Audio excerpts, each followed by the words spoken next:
Welcome to the Board of Education business meeting. First, I'd ask you to rise for the pledge. Okay. I pledge allegiance to the flag of the United States of America and to the republic for which it stands, one nation, under God, indivisible, with liberty and justice for all. Please remain standing as we have a special presentation from some of our students over here.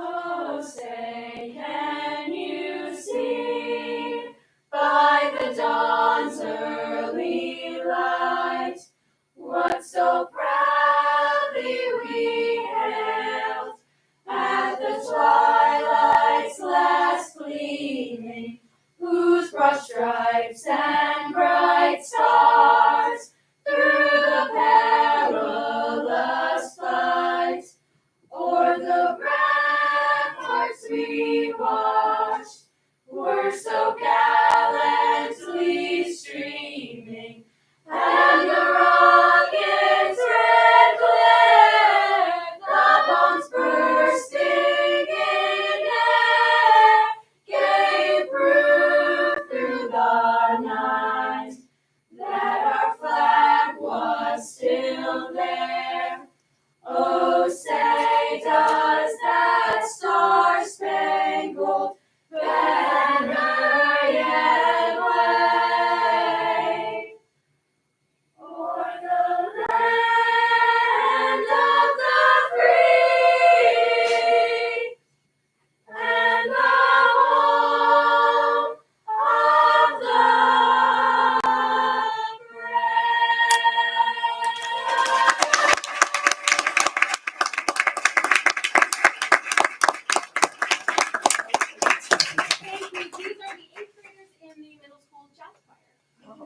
Thank you very much. And they did an absolutely wonderful job. Congratulations. I just want to say, I wish I could sing like that. We welcome you. We want to try to do the student recognitions first. So we can let them in. Yeah, I guess we'll do that. Okay. Let me do, okay. Okay, so first item on our agenda is student recognition. So if you could move up for that. Thank you. All right, I want to introduce our middle school principal, Dr. Castoro, who has some awards to give out to the students, and then we'll get right into our public hearing on the senior citizens tax exemption. Every time.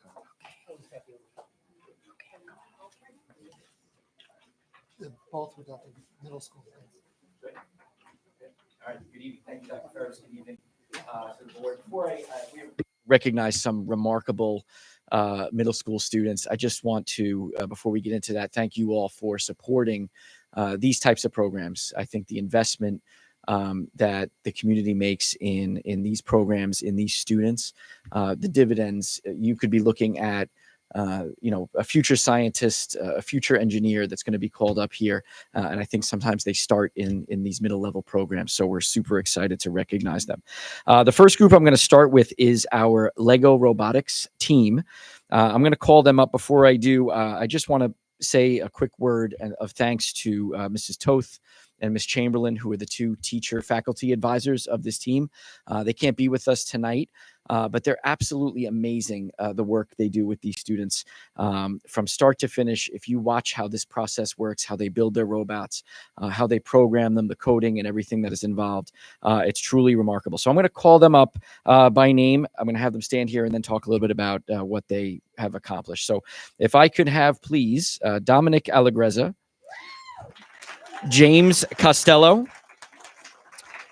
Cameron Dykova, David Hernandez, Grant Cowder, Aliana Toomey, Maggie Beach, Shannon Farrell, James Humer, and Olivia Santosiero. Please join me up here. Did I get it, Olivia?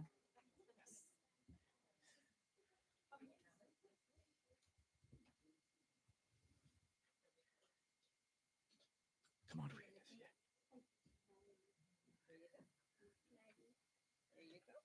Yeah.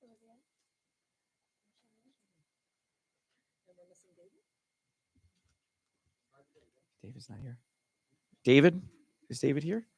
He couldn't make it. All right, we'll make sure he gets his certificate. So, ladies and gentlemen, these are the junior mechanical animals.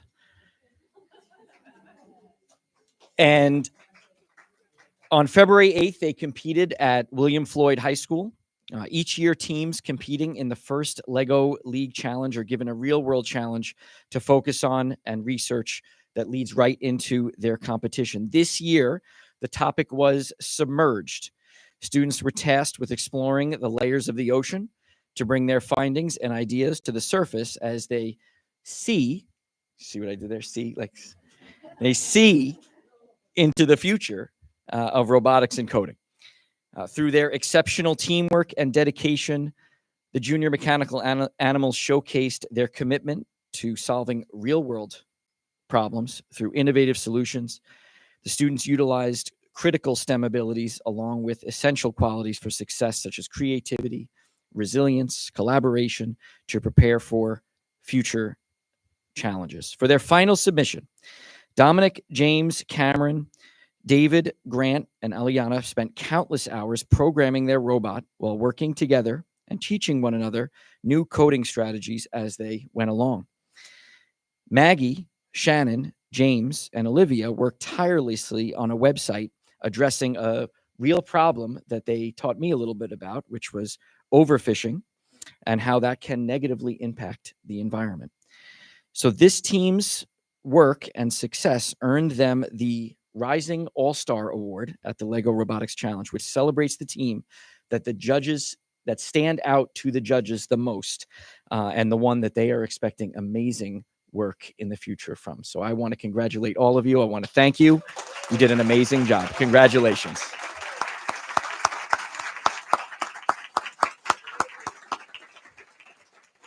Great job, guys. Thank you.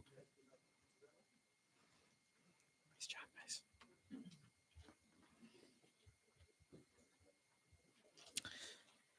So our next group is our future city competitors. And I know we have one of our faculty advisors with us, Mr. Goodman, if he could come on down and join us.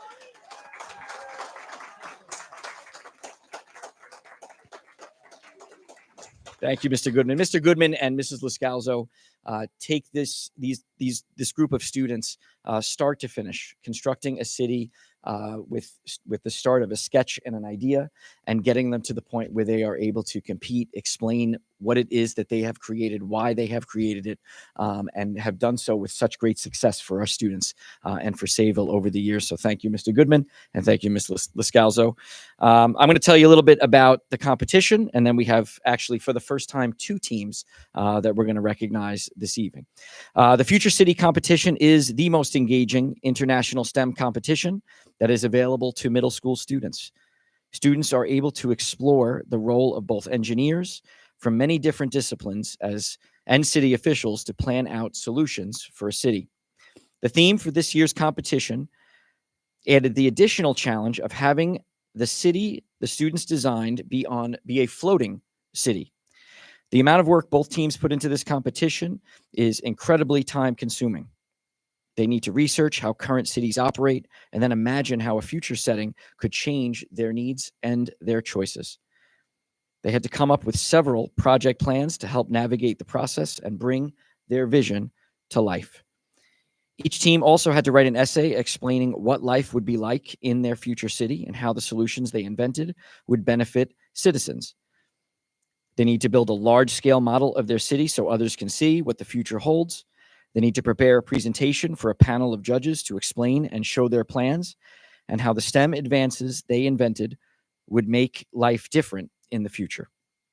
If that wasn't challenging enough, 10 special area judges roam around the competition throughout the day, having conversations with students, asking them questions about these complex problems and solutions. These judges represent real engineers who are currently tackling complex problems in New York City and the surrounding area, and are all experts in the field. So I'm going to start with, we had 2 teams. So I'm going to start with the first ever 7th grade team. So if I can please have Izzy Lapari, Asher McLaughlin, Rosalie Parisi, and Divya Navi. If you could please join me up here.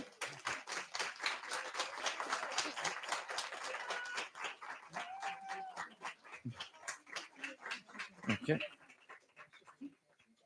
Okay. So I'm going to tell you a little bit about their project and how well they performed.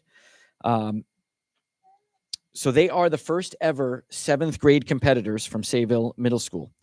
This team created a unique vertical farm space, as they knew real estate on a floating city would be pretty precious. They continued to focus on the essentials. They created and explained to me that they had a large scale, a desalination plant, unique underwater storage for industrial spaces, preserved the surface area for residents, which was very impressive. And in a conversation I had with them pretty recently, one of the things that stood out to me about their team is how they made sure that every member of the team, as they worked through their problem, was heard, and that in some way had something that they presented, incorporated into their future city.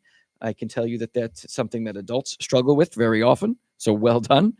And on competition day, they talked about how, they've got these judges walking around and how nerve-wracking it is.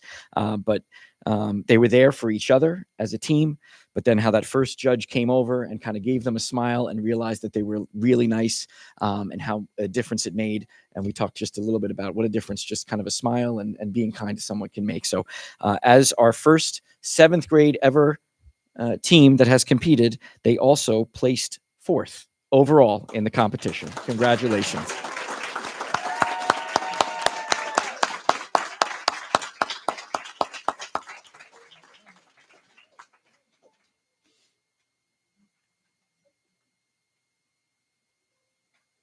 Great job, ladies. Thank you.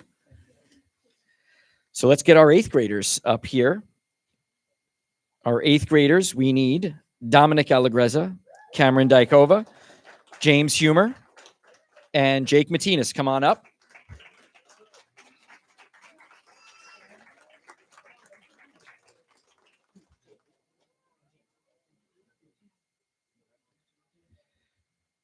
So our 8th grade team focused on using the idea of the floating city and the water to their advantage. They plan to use the water flowing around the city to create their sustainable energy for their residents. They had a complex canal system, very much like a futuristic Venice. They also had a large port that they knew would be vital for trade and travel, which is important to an isolated and floating city. They also focused on a large community space with a large central park and gardens, which I'd imagine would be pretty important if you were out there in the middle of the ocean, surrounded by residential high rises. They were recognized by the IEEE, which is the Institute of Electrical and Electronic Engineers, for their futuristic solution to communication systems. Well done, team. Excellent job. Congratulations.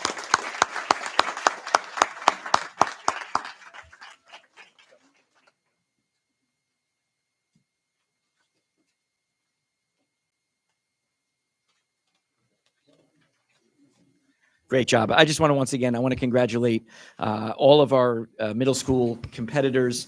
What an amazing job you did representing Sayville, representing the middle school. I want to thank the teachers that led them there along the way. And once again, to the district office team and to the board, I just want to thank you for supporting these types of programs and the outcomes that you can see for our students. So thank you all. And I want to, let's give me. I just want to take a moment to thank Dr. Castoro and the teachers involved in these programs and the students and their parents and families. It takes a work from everybody, and it's a team approach, and we appreciate all of you. For those students who are with us, if you'd like to get home to do your homework, we more than welcome you to do so. If you'd like to stay for the Senior Citizen Disabilities Limited Income Property Tax Exemption public hearing, you could learn a lot about how to design a future city that doesn't have tax burdens. That was my line.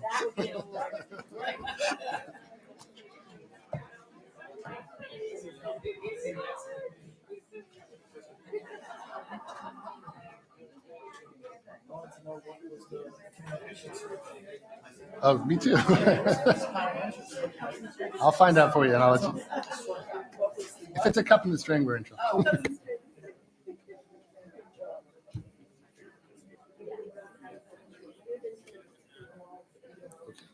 Okay. Give him a minute. Yep, we're just going to give them one more minute to exit, and then we'll get started.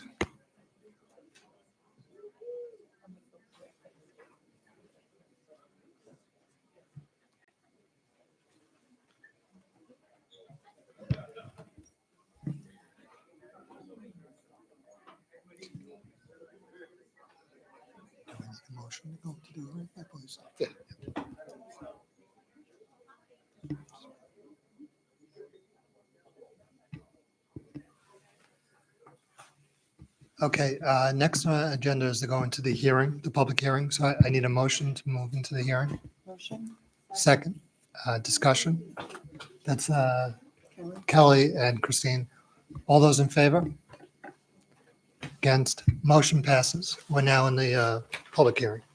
Okay, so our Assistant Superintendent for Business is going to kind of go over a couple of details related to the senior citizens exemption. The board will have an opportunity to ask questions, the public will have the opportunity to comment, and then the board will have an opportunity to make a vote. So, Ms. Meserole. Okay. Good evening. Tonight, I would like to open the public hearing to address the senior citizens and persons with disabilities and limited income property tax exemption. Within this hearing, first, I will share a little bit of the history of this exemption, reflect on where Sayville School District is currently, and what the proposal is within this hearing for tax years beyond 2024, 2025. The timing of this is being addressed now so that it can be part of any resolutions, maybe part of the 2025, 2026 taxing year with the town of Islip.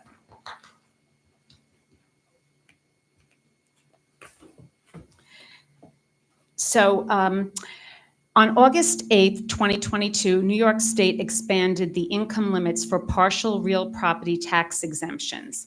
The change increased the maximum income limit for a 50% exemption from $29,000 to $50,000 for qualifying seniors and persons with disabilities and limited income.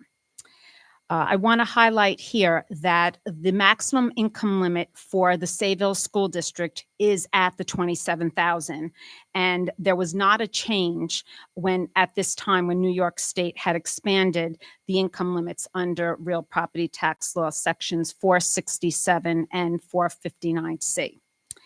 Separate from this exemption, a public hearing was presented on February 15, 2024, relating to the redefinition of what constituted income for exemption purposes. At that time, the Board of Ed for Sayville had resolved to agree to an option number 2, which meant that all federally taxable IRA distributions and federally taxable annuity payments, along with federally taxable pensions, were to be included in income when then applying the income limits. So on October 18th, 2022, though, the town of Islip board had adopted the local option and raised the maximum income for 50% exemption from the $29,000 to $50,000, which benefited senior citizens and persons with disabilities and limited income.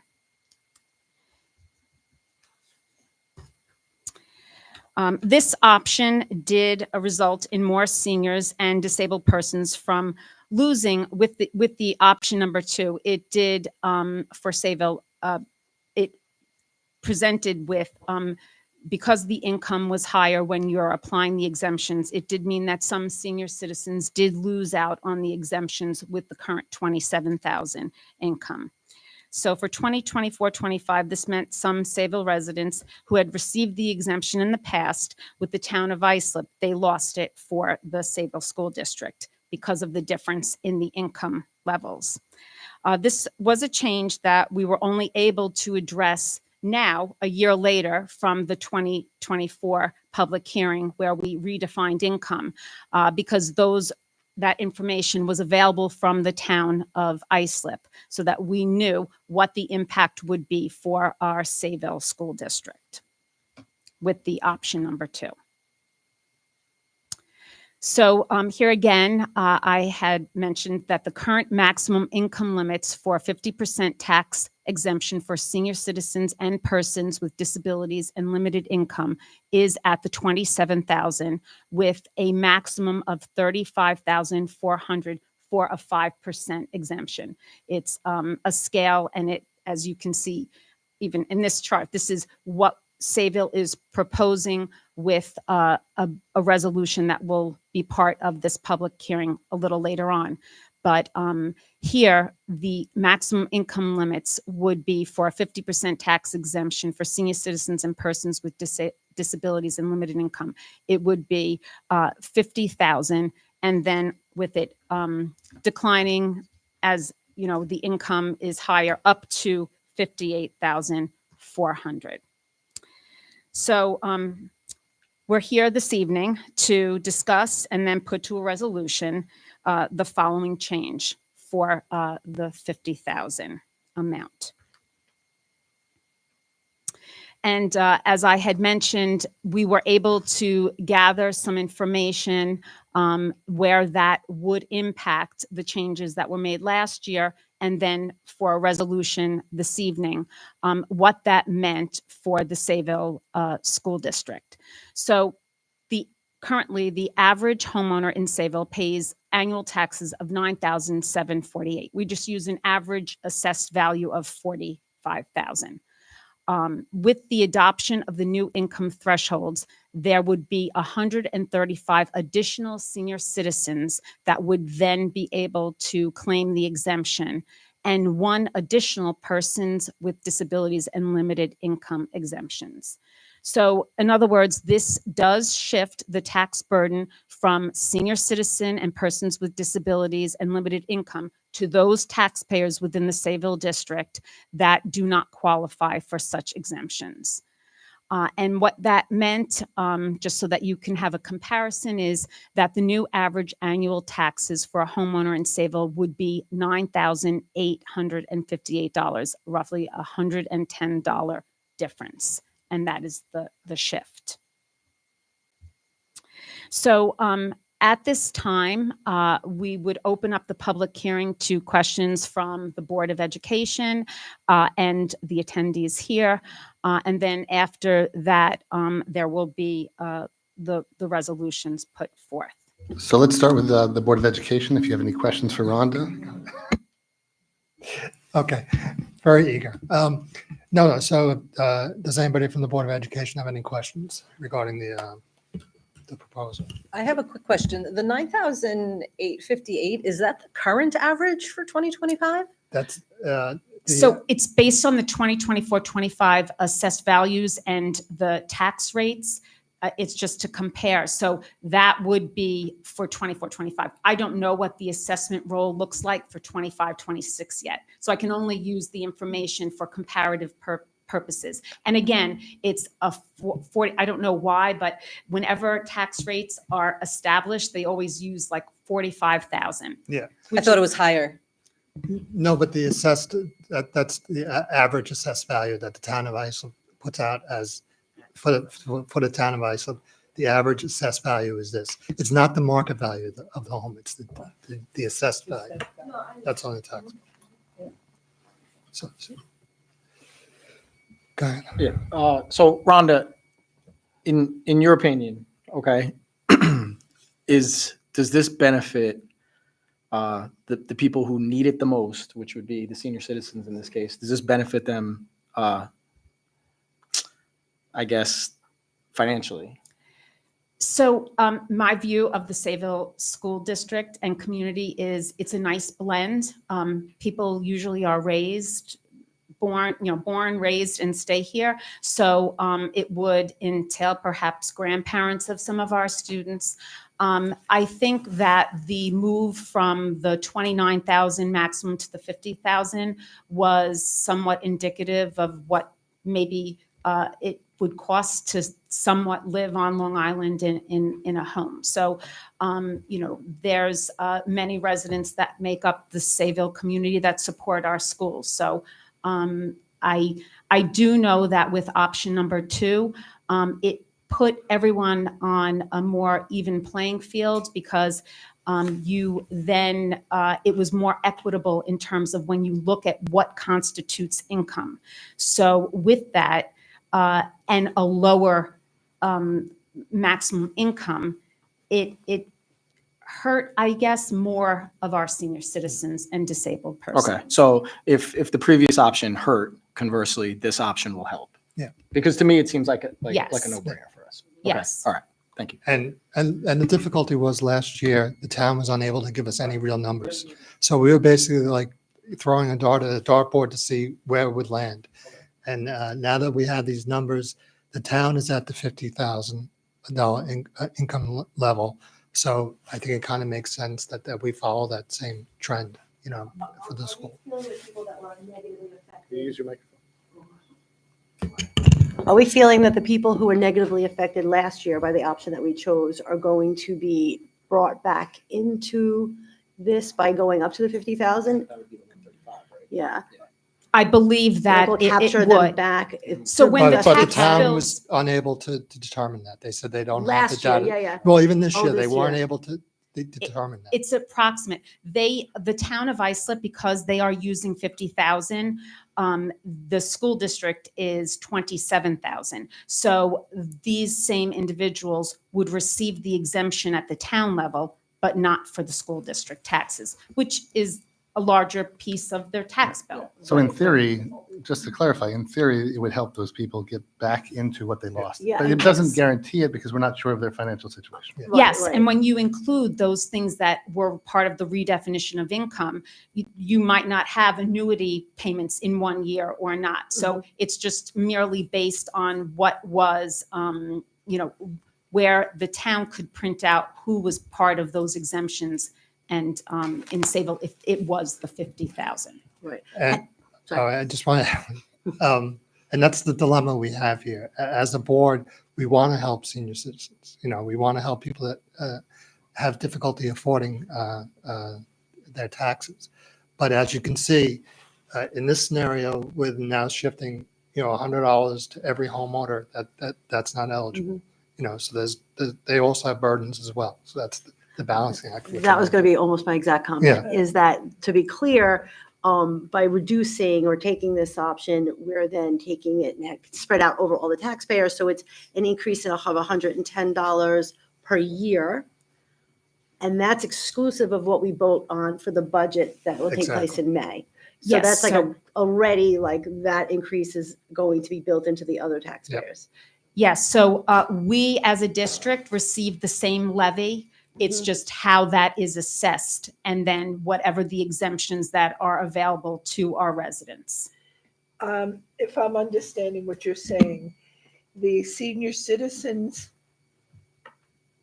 increase will be around 110,000, No, give or take, no? No. What will their increase be, do you know?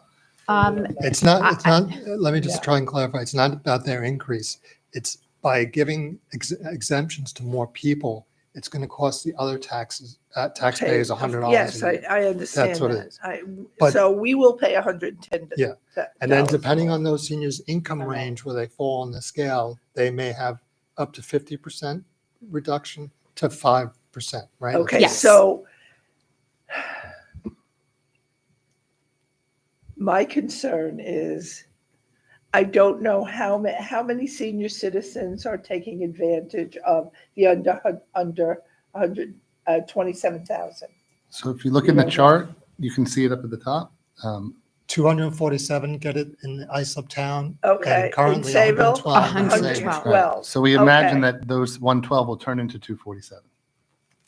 Also, just to be clear, Yes. the 110 is an know if estimate it of was an the average. 247. Some people might pay a little more and some people might pay a little No, less. no, I get No. that. I see that, but I don't know if it would be because that's the whole town of Islip, 247. No. No, that's in our community. No, that's in our Oh, community. that's in our That's the town of community. Islip. I thought Right. it was, the way it looks there, it says, okay, so it'll go from 112 to 247. Yes. Yes. The top part is what we Oh, currently okay, I have, see, and the I see. bottom is what the change would be. Yeah, so like Okay. the 247 get the town of Islip exemption because they're 50,000. Okay, I understand that. Okay. So we would I increase- understand that. The right. way it was read, I thought you meant Islip. Right. You know, the whole town of Islip. So just to be Okay. clear, No. Okay. We I would get it. increase the number of people getting an exemption by 135.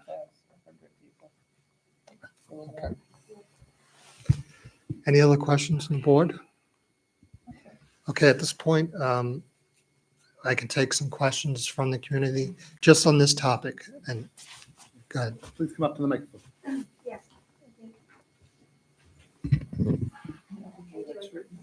My name is Barbara Gould. I'm a resident here at Sayville for 15 and a half years. I have a son who's a senior. I come here to support my friends that are seniors.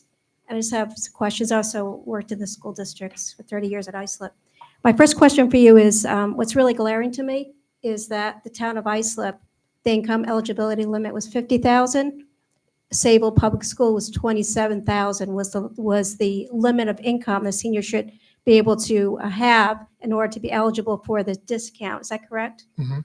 I guess to me it's very glaring. How come we weren't at the 50,000? We are in a community that's pretty wealthy compared to some other towns. I worked at Islip for 30 years, and I guess that's my concern because it's kind of standing out to me. And my other question for you is, right now, currently, town of Islip, the ones that have the 50,000, do they have the same criteria that you're proposing here today? Is that they're going to include, as part of their incomes, RRAs and their pensions, and so forth? Do they Yeah. count that? Let- In this? Okay. Let me address that as a board member. Okay. Last year, when the town said we had to make a decision, they weren't able to give us any data.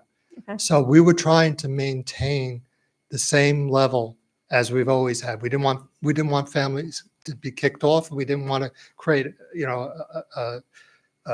more of a hardship for other families if we made the exemption too high. So we, based on the information that we have from the town, we decided on keeping that income level of 27,000.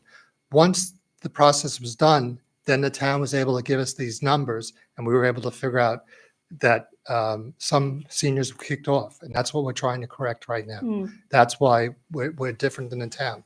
And going forward, we're using exactly the same criteria that the town is using. Okay, that's great to hear. I just, I could just tell you, so I have some friends that had sleepless nights because their taxes went up unexpectedly at a pretty big jump, Yep. and, it was pretty, I understand, I could just tell you though, I mean, I appreciate you're giving me an honest answer, but I would think the higher number would have been a better choice, to be honest with you. I know you didn't have all the data, but naturally, the more people that, I mean, But the reality is we didn't have any data, so we didn't know what the outcome was. And of course, once you give us such a high discount, it would be also difficult to roll it back. And that we had a lot of questions last year, and we were unable to get that information. That's And why they we- had asked us to make that decision before they were even done processing the data. Yeah. So we had nothing to go on, Mhm. and we wanted to be fiscally responsible to everyone in our community. So we're happy now to have this information. that's good. All right, thank you very much for your time. Thank you. Anybody else? I was here at one of the previous meetings and we had discussed this exact exemption, and I do appreciate that you are considering it. My mom does fall in the category where she lost the exemption. Yep. And the one question I do have, I appreciate this part of it, is I don't know if you are considering the options 1 and 3 where you what gets calculated in the income. That's So option number, it was either, option number 1 was do nothing. So the Board of Education had resolved to pick option number 2. Option number 3 was the medical piece. That not even the town of Islip has opted for. It's a very difficult, I kind of equate it to like the old paper bag tax preparer things where you're going through receipts at a counter and adding things up. That you would really have no ability to know what the impact was for your other residents, because it could change. You could have a year where someone is medically catastrophic or, or not. So that was not an option that. did you have to choose 1, 2, or 3, or was it? So it was either do nothing, which was option number 1, option number 2, which the board resolved. You could have done option number 2 and 3, but that was not a choice. At the time. All right, thank you. I Thank you. appreciate this. Anybody else? Okay, go ahead.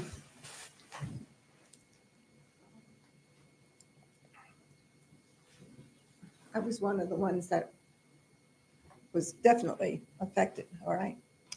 I'm a little bit confused, quite frankly.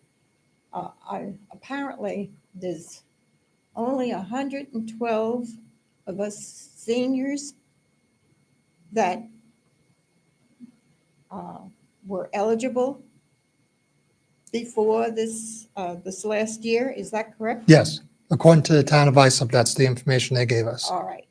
Because when I went down to the town of Islip, I was given to the information that it was the town board's decision, which you just said, to cap it at 27 Mhm. and have going along with the Option number 2, the redefinition of income. yes. Okay. Now, where did that come in? Because what I was told down at the town was that the town board had decided to not accept the exemptions of Social Security and pension, veterans exemptions, et cetera, all right, the exemptions, not the just the total income. So the town of Islip had chosen option number 2 as well, which is what this board had resolved February 15, 2024. Yes, that's what I understand. Yes. But before that, those exemptions were in effect? So before the redefinition of income, there was a difference in what was included in income when you then applied the exemption, the income scales. All right, because what I don't understand is why, if this happened in 22,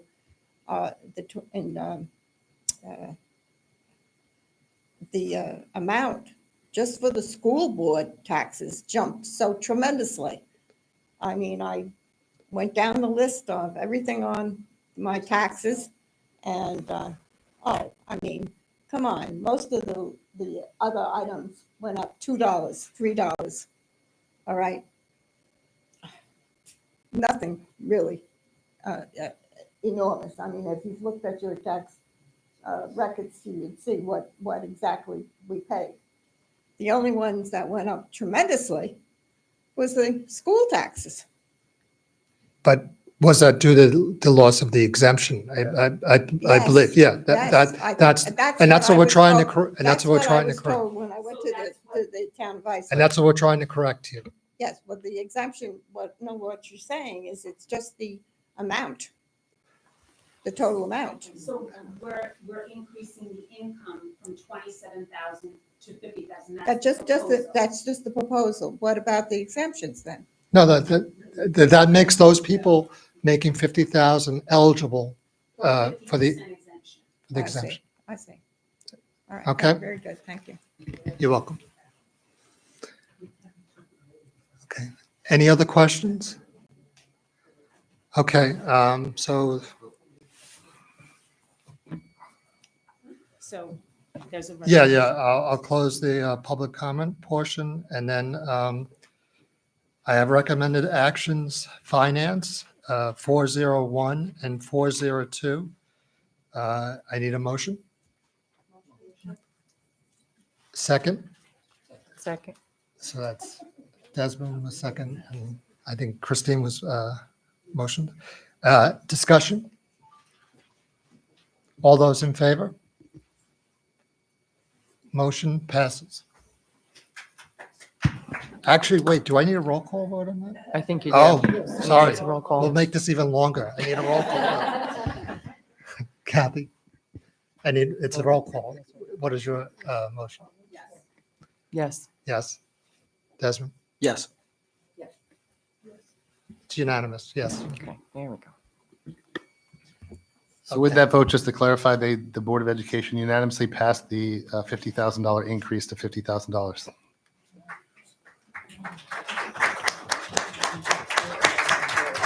Yes.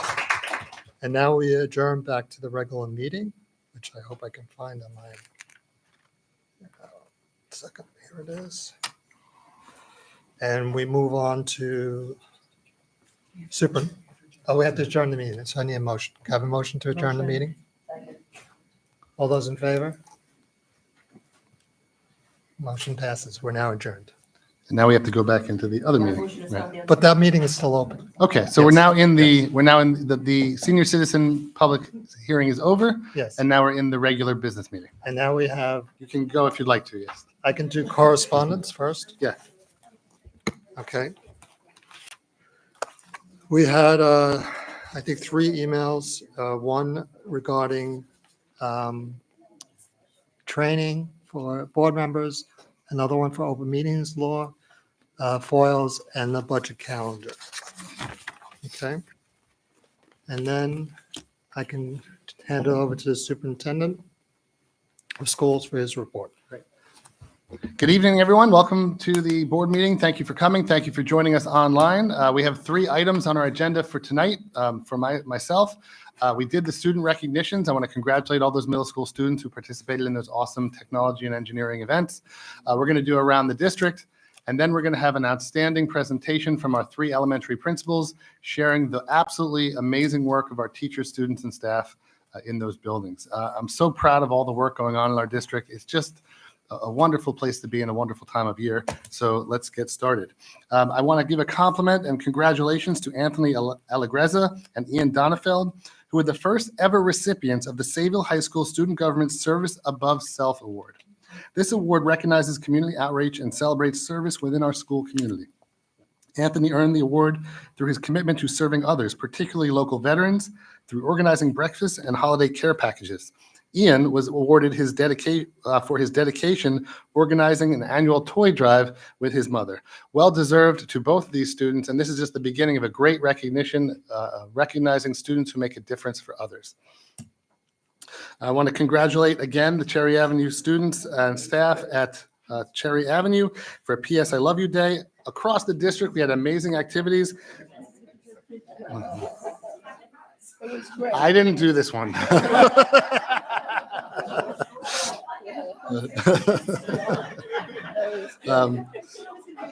Wait, I'll tell you what, there is a video here.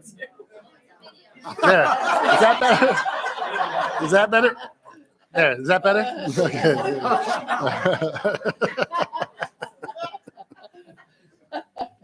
We're going to save that video, do some editing, and we'll get back to you another time.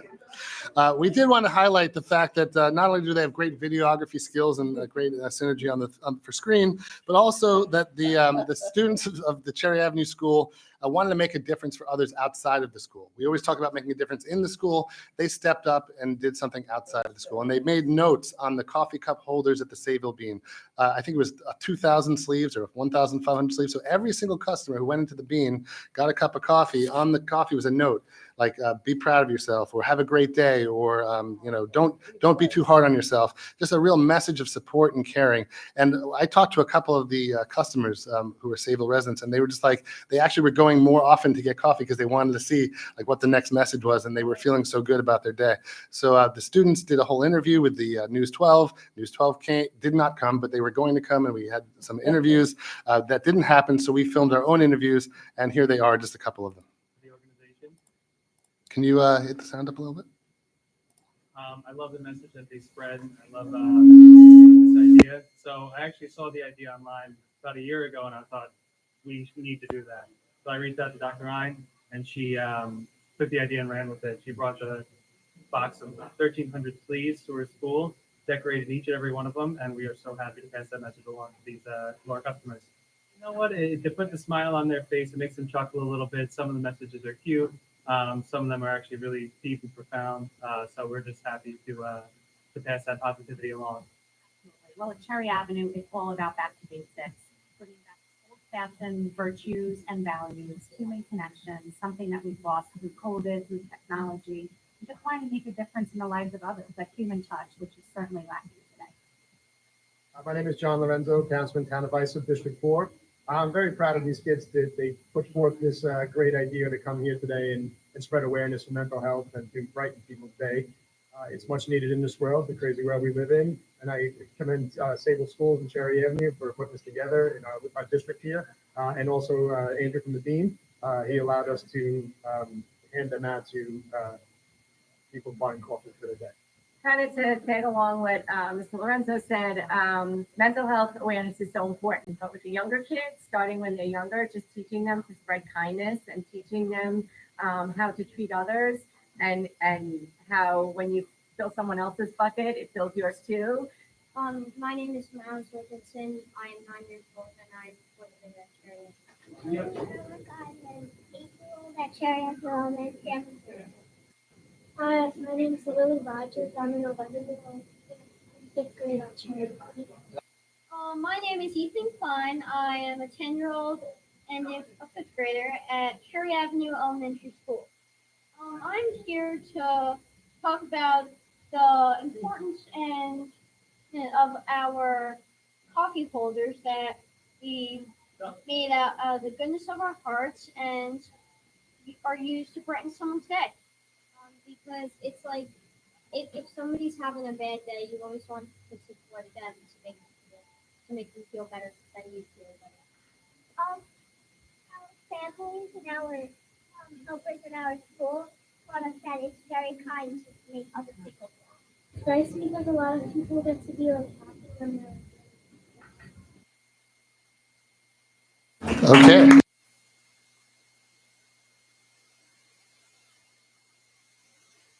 Just another example of how we support caring and kindness, both at the elementary and secondary levels all the way through.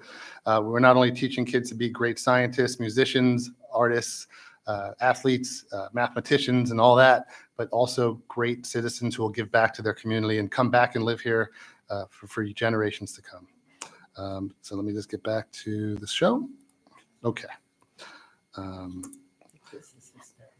Also, the middle school robotics team you just heard from, the junior mechanical animals, recently competed in the first LEGO League Challenge. We just celebrated them. They did a wonderful job with their submerged, and they won a lot of accolades, as you heard and saw them get at this very board meeting. So congratulations to our middle school students for their engineering projects. They did a really wonderful job.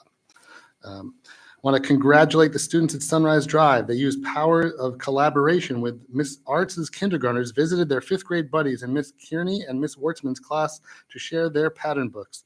Miss Arts students have been practicing starting each sentence with a pattern, using sight words they know, beginning sentences with capital letters, using finger spaces, and pointing to words as they read aloud. After sharing their books with their buddies, they created a love bug craft together. And again, one of the other things we're doing a lot of here in the district that is really nice to see is multi-age activities, whether it's 5th graders working with kindergartners, whether it's high school students coming down to the elementary schools through the peer leaders. So there's a lot of great interactions with younger kids and older kids learning from and modeling for each other.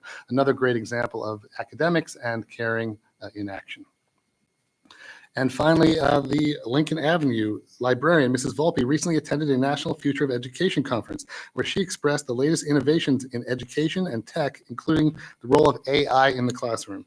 Ms. Volpe felt so inspired by her experience that she held her own staff training, passing on to the Lincoln Avenue teachers what she learned to her colleagues. And again, we've talked about caring and learning, and not only for kids, but also for our adults. And our teachers are caring and learning for each other.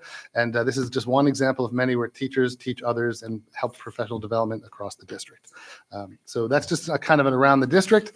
And the other thing that I wanted to point out, 2 huge student athletes, one significantly, congratulations to senior Leo Mangello, who won the Division I Suffolk County Wrestling Championship at the 145-pound weight class. Leo will compete in the New York State Championships this weekend in Albany. This kid is the best wrestler on Long Island, and he's going up to find out if he's the best wrestler in New York State. So let's give him a hand.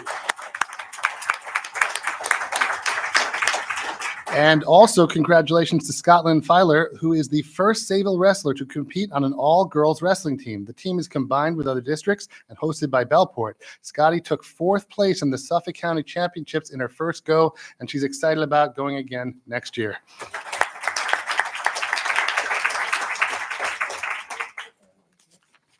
I guess I have another side. Congratulations to all those who participated in the Unified Top Golf season, sponsored by the New York State Special Olympics.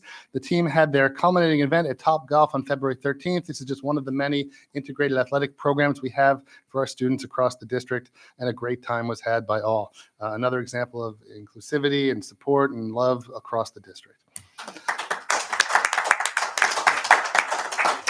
And last year's girls flag football championship bound team was recognized in New Jersey at MetLife Stadium. Ava Vadjak, Olivia Monahan, and coaches represented Sayville girls flag football at MetLife Stadium as the New York Jets hosted teams from around the tri-state area for their annual media day. The girls got to kind of share a lot of their season successes, and they are looking to go back to the state championships this year and take another win for Sayville.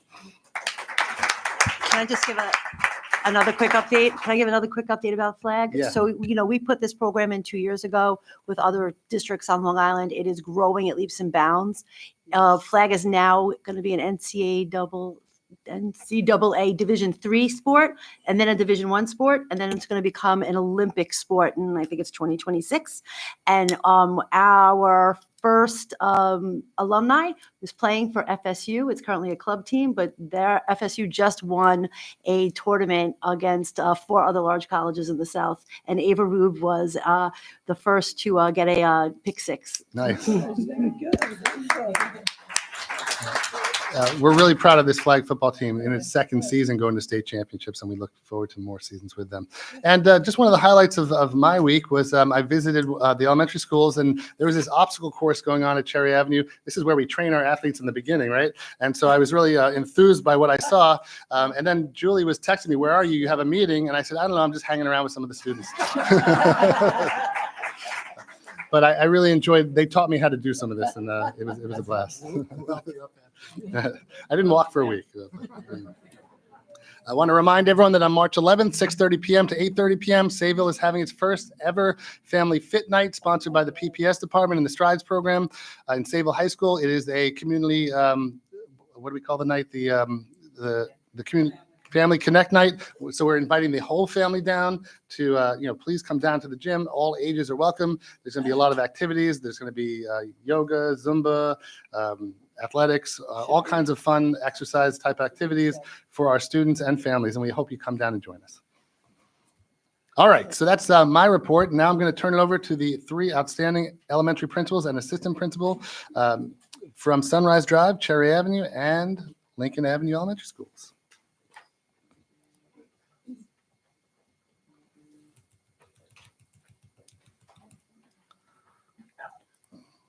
Yeah. Good evening, everyone. Thank you so much, Board of Education Administration, for giving us the opportunity to speak on behalf of our schools. Thank you so much. This is a very proud moment that we get to sit back and really just talk about all of the things that we've done as a staff together, and all of our, celebrating our wins together. And the students are always the beneficiaries. So we'll try not to be too long-winded and keep you all here. We appreciate also all the support that we have from colleagues and friends that are in the room as well. So to begin, it really starts with all of us here in the room. The district has adopted some of the outcomes that we are looking to have that we always strive to have for our students. The Board of Ed you have your goals that have been established throughout the years. And these are pillars of Sayville as a whole. And they guide us together as we work together, as colleagues, as we work together. These are some of the guiding things.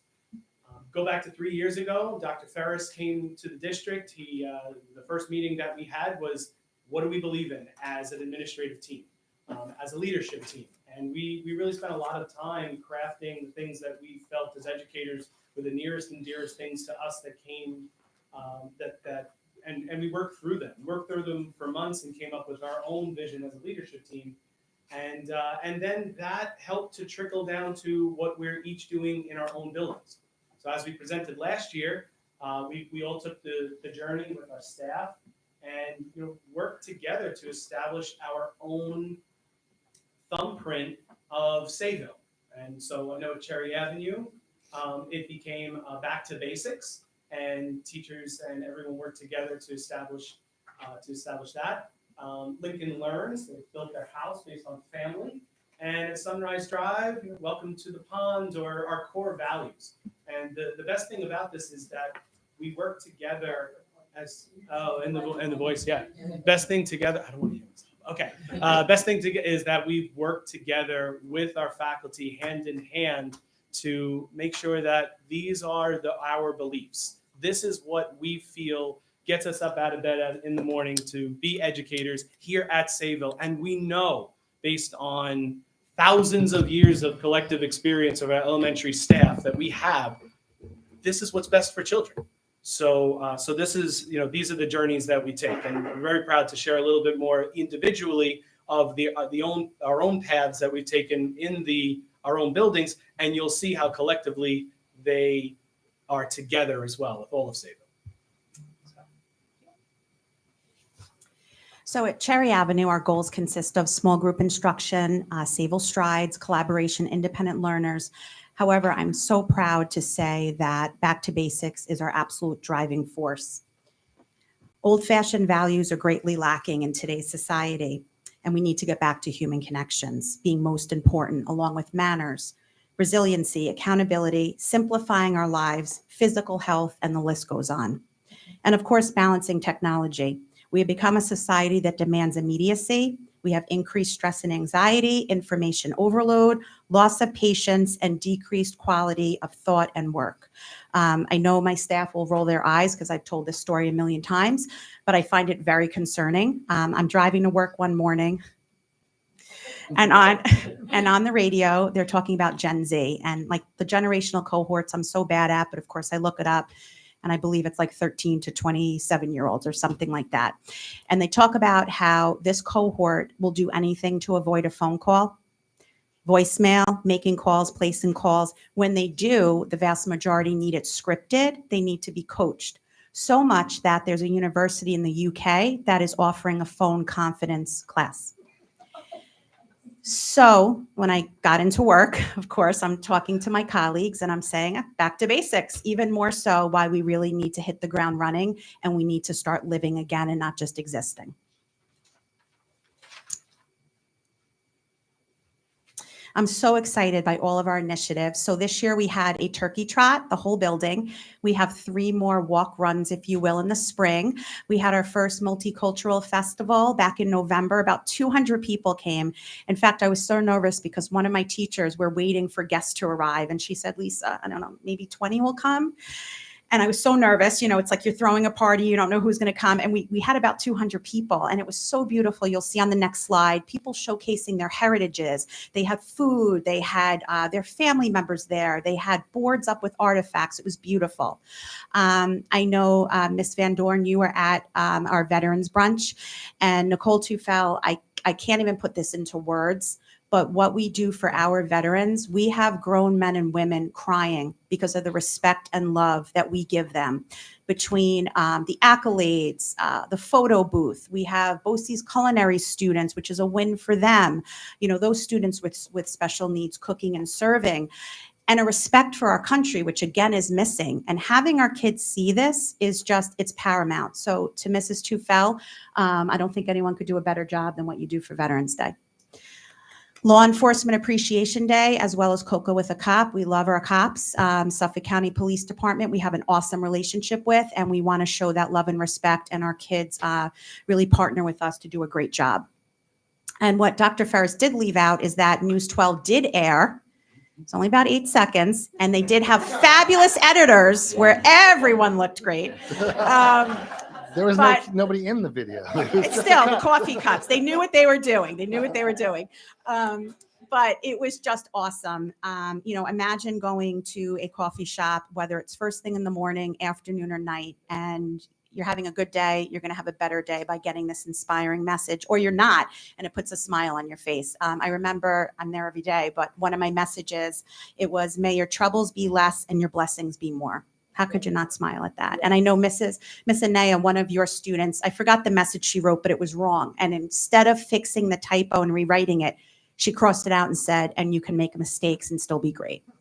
It's just, it's amazing. So we're actually thinking about, with the Bean, doing this more often because I think everyone needs that.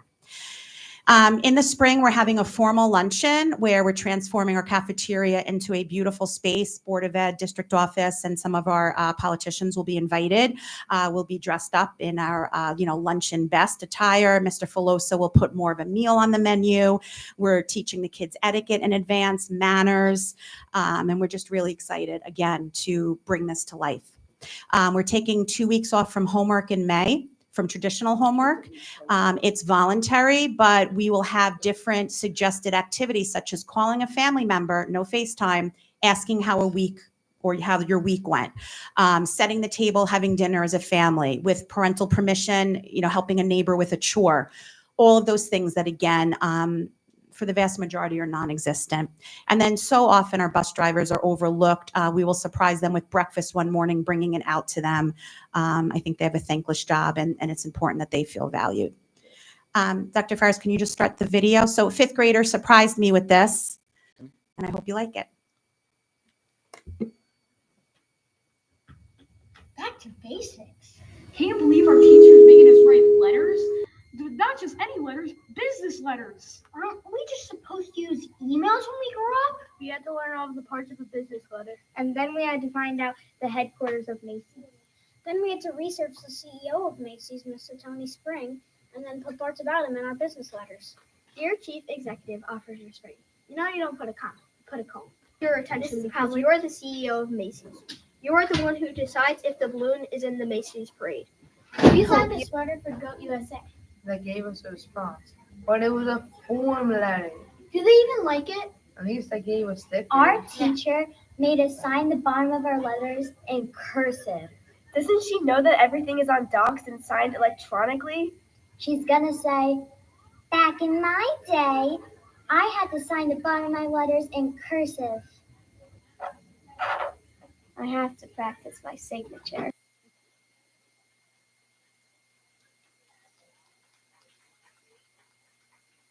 Everyone knows Dr. Ryan loves cursive, Dr. Ferris, so we will continue doing that at Cherry Avenue. And then these are just some pictures to go along with some of the events that we highlighted. And when I spoke to Miss Anea about this, she was kind enough to create this slide. Can you quickly share? I would love it. Thank you.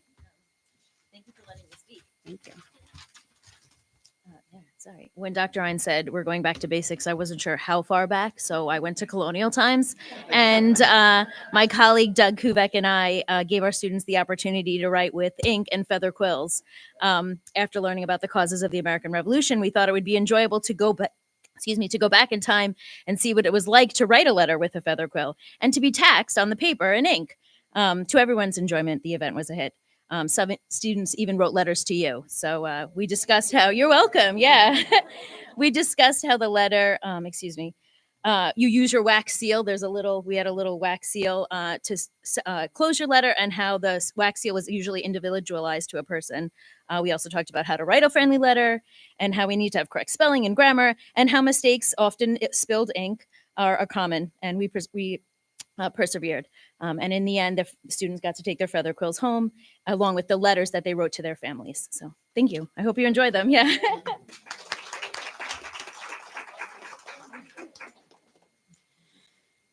And then we had a really great initiative this year, the Staff Wellness Committee, where we're really focusing on our own self-care and fun. And thank you, Dr. Ferris, because you've definitely brought that fun element where you encourage it. And we feel that it's safe and important, and nothing's better than laughing and feeling that joy. So thank you. As a staff, certain Fridays we walk or we do yoga. We have staff events, like we had a healthy snack day. We had a soup and salad day. TikTok has this crazy trend. I'll let you know how it goes with, different ways you could serve a cucumber in different meals. So staff wants to do that. We have high tea and a healthier dessert day. And every payday we get together for breakfast. During faculty meetings, the staff transformed pumpkins into all different characters, as well as decorated gingerbread houses, and the kids voted on them. And again, just the fun rubs off. Everyone's having such a good time. And it's funny because I was having a conversation with some of the teachers and they said, the kids see it, the kids notice it. And I think that's really important, that we can be light and enjoy life. And then giving back to the community, we have Denim Dollars, and we were able this year to give money to the Lighthouse Mission, as well as some donations to juvenile diabetes. In the spring, we will support breast cancer. And then also Hammer and Stain was one of the stores that, were part of the fire. So some of us did support them with a fundraiser as well. And then lastly, Mrs. McKinnon, who's not here tonight, our social worker, and Dr. Cantley, school psychologist. I don't know if it's gotten back to you, but they have, for the last 2 years, really put on a great parent workshop show. So amazing. And Dr. Cantley's just going to take a minute to just explain it. Hi, good evening. So the goal of our parent workshops is not only a strong parent-school connection, but really also to provide that face-to-face interaction in a more intimate setting. So we chose our topics back to basics, certain traits that are missing and lacking in today's society. So for example, since last year, Mrs. McKinnon and I have worked to present on several topics, including active listening, resiliency, and building greater human connection with less technology, which was definitely a big hit. Mrs. McKinnon and I are not just a school psychologist and a social worker, but we are parents ourselves. And we know what it is like, and we are eager to help engage parents as they navigate the challenges of today's world. I just wanted to share a brief excerpt from a parent letter that we received following our most recent parent workshop. Dear Mrs. McKinnon and Dr. Cantley, I wanted to express my sincere gratitude for organizing and presenting the workshop. It was truly an amazing experience. As parents, we feel that the workshop should be considered mandatory or at least strongly encouraged. The insights and knowledge shared truly opened our eyes to new perspectives and believe it has the potential to have significant impact for all families. Your presentation has sparked a new level of interest and enthusiasm, and I'm excited to dive deeper into the subject matter. Thank you again for your efforts in creating such valuable and engaging workshop.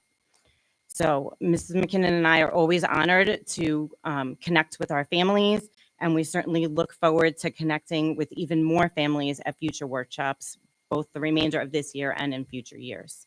Thank you. So those are some of the happenings at Cherry Avenue. Does anyone have any questions? I just want to say, just a personal experience. Of course, you invite board members to go to these events, and I went to the veterans event this year. It was funny because I didn't know what to expect. I was just walking like, oh, it's another school event, and I arrived a few minutes late. And then when I walked in, the red carpet that was out for all the veterans to walk across was really amazing. And the respect that the community showed, it was really overwhelming. And I just want to say thank you again for the effort you did for that. And I really think it demonstrates, the community spirit that we have here. What's great about Sayville. Thank you. Thank you. I wanted to comment also from my site-based days when I partnered with both of you on the Veterans Day celebration. I can attest to such hard work that always went into those events. So I do say thank you for that. I love the phone call thing. I hope you're working on phone calls because that is a definite, true thing. I make my kids order Chinese all the time and they hate it, but I make them do it. I love all the initiatives that you're showing. I love back to basics, manners, the handwriting, all that stuff is so important and it has fallen by the wayside. So I'm so happy to see that. I love that not only are we taking care of the students, but also the staff with the wellness, because that's super important. Working day in and day out with so many challenges can be exhausting, and it's great that the staff is taking time for themselves as well. And just Mrs. Eck too, like just the buy-in. I mean, just that they're here tonight and, they volunteered to do this. It was such a surprise and just such an honor for me that, that they're behind me on this and that we all feel the same way. So I'm probably the luckiest principal for sure. It's a win-win for everybody. Yes. Yeah, thank you.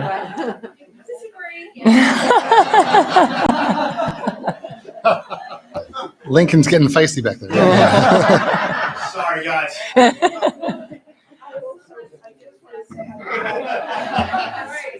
I love the cherry bean story. That is amazing, and I absolutely love it. Doing a good job. Thank you. Thank you. Yeah, just to piggyback on the Bean story, I actually reached out to Lisa. I had a teacher that I work with in my building who called me and just glowed about it, said, "You're so lucky that you're on the board at a district that does things like this," and, you know, told me that it changed her day, that she picked up the cup of coffee and she was having a rough morning, and she noticed the message on the cup, changed her day, and felt like she needed to call me and tell me. And then I forwarded it to Lisa and then, you know, told her how impressed she was. Here, I just thought that, you know, the workers at the Bean were telling me to have a nice day. I was like, oh, thanks. That was awesome. I was thinking maybe I was a little self-conscious, like maybe I looked like I was having a rough morning because I was getting all these messages every morning. But yeah, it was really amazing and definitely had the intended impact. So great job. Thank you.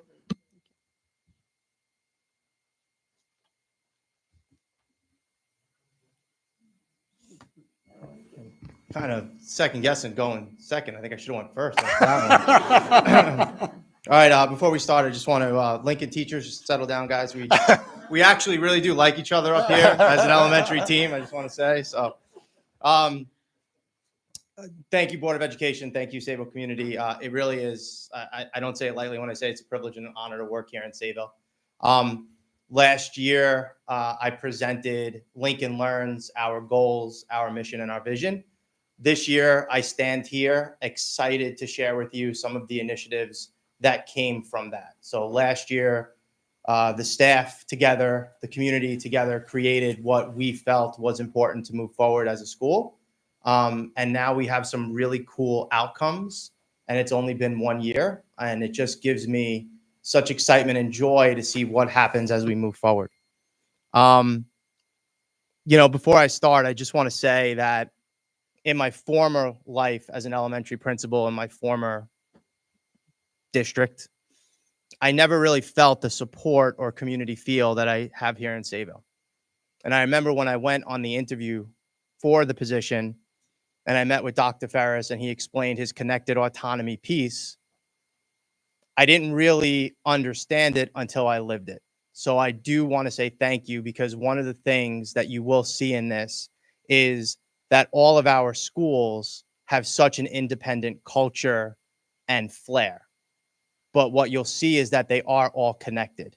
So I do want to give Dr. Ferris a thank you for just giving us the latitude to do that, and the support not only from him, but the entire district office staff and Board of Education.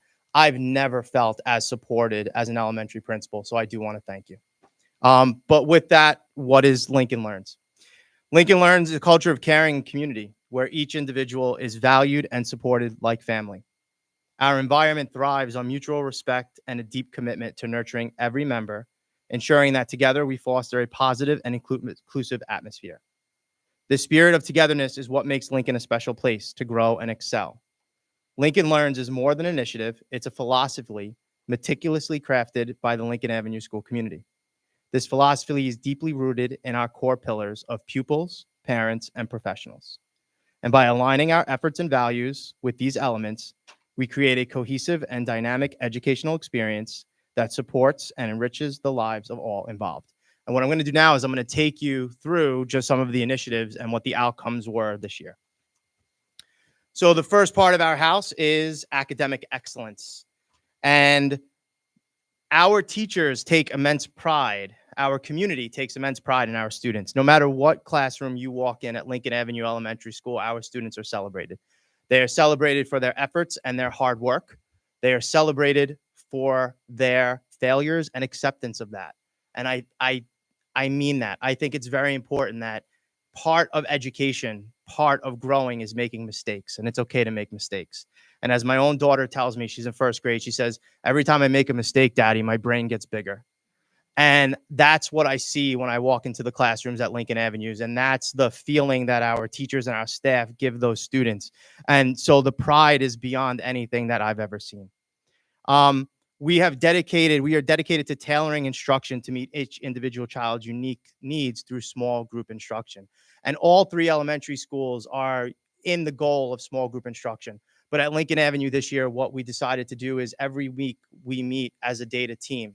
and we talk about our students and we work with our students and we identify not only areas of need and target that instruction in that small group instruction, but we also figure out how we are going to give our students the productive struggle to move forward, because it's more than just saying, hey, you need help in long division, but you've mastered this. Now, how are we going to get you to the next level? And those are those individual goals that our teachers and our support staff are working on.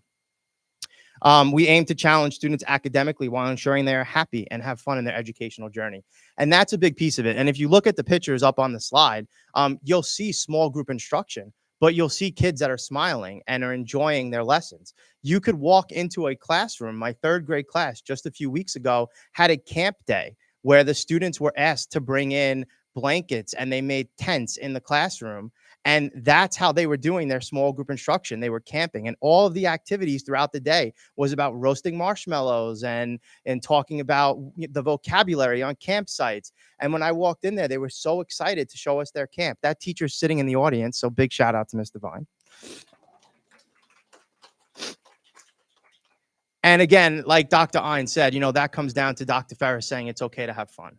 And also, I will want to point out, we did make it snow at Lincoln Avenue. If you look up at the slide, I know there was another elementary school that tried to make it snow.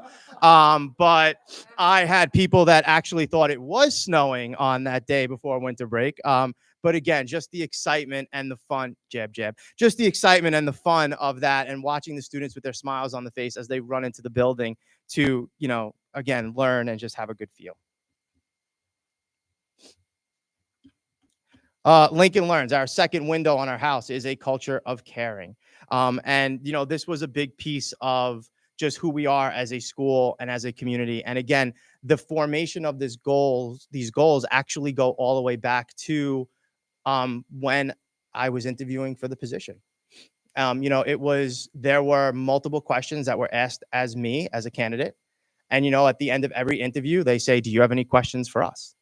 And so I did. I asked the 80 teachers that were grilling me on that day, what is one thing that you wish the community knew about you that they may not necessarily know? And it was an overwhelming amount of people that said a family. And it was that culture of caring right there that I said, this has to be part of that. And when we brought that out and when we spoke to our community about that, they felt that. So it's our commitment to student outcomes. It extends beyond academic success. I mean, yes, we go to school and our job is to teach our children. This is the future generation. But we also are dedicated to developing a well-rounded individuals and nurturing the whole child. We integrate our strides character traits into daily life at Lincoln. We ensure that these values become a fundamental part of the school culture.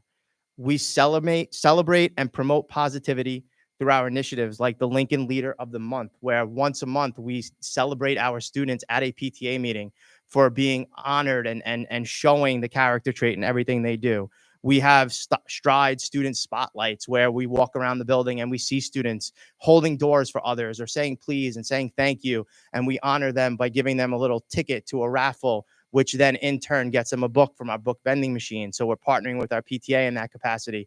And again, it's just another way of how we're celebrating our students, not just academically, but the whole child and everything that they do. The big part of Lincoln Learns are our core pillars of pupils, parents, and professionals. And this is the meat of who we are as a building. And what I love about and what I love to brag about is each one of these pillars and just what they mean to the school and how they are making impact. So the first one I do want to talk about is our pupils and the students' outcomes that come from that. I have on my desk, I have a picture up there. It's a little paper plaque that's come with me from school to school where it says, always remember to ask, how is this good for all students, all children? And that's something that not only I hang my hat on, but so do the teachers and the staff at Lincoln Avenue. Every decision that we make with that in mind is how is this good for children? And so here are just some of the things that we're doing to address that pillar. I mean, obviously we talked about our data-driven instruction. I don't have to go into detail with that or small group instruction. We have our STEAM lab, but a big thanks to the board again and Dr. Ferris for supporting that initiative. We cut the ribbon on that this year. And when I talk about the innovation that goes into the work that's happening in there. It's simply amazing. You know, I go in there and I find myself getting lost in the lesson, watching the hands-on activities that take place. But we want to empower student independence. This year, our staff jumped into a book study called Always Stop at a Lemonade Stand with a focus on student independence. And it talks about what you can do in the classroom to give the independence to the students so that they feel empowered. We as a school believe that when you empower students, give them a voice, they take ownership of their education, it means more to them. Talking about student voice, myself and Mr. Bullis hold what we call Juice and Jots, which are student roundtable conversations where we sit down with groups of students and we ask them, what do they think about school? You would think that some of them just want extra recess or better lunch. But I remember sitting for the first time with fifth graders and I said, so, I always ask the question, what do you think about recess? And they're like, we feel like we have a fair amount of recess. And I was like, wow, okay. But our initiative that we rolled out this year for the Stride Student Spotlight was actually something that the students brought up last year in a roundtable conversation. They were talking about, why can't we have, and they were describing like a positive behavioral intervention system. Like, why can't we have something with tickets or coins or tokens or something like that? So it was very interesting to see them describe that and then taking that and rolling it out into something, because now they see that they took part in the bigger picture of the school. Student representation is just a big piece of this pupil pillars. If you walk around Lincoln Avenue, you will see homemade inspirational posters of our students with Stride's character traits. So actually you could see one on the board right now with self-esteem.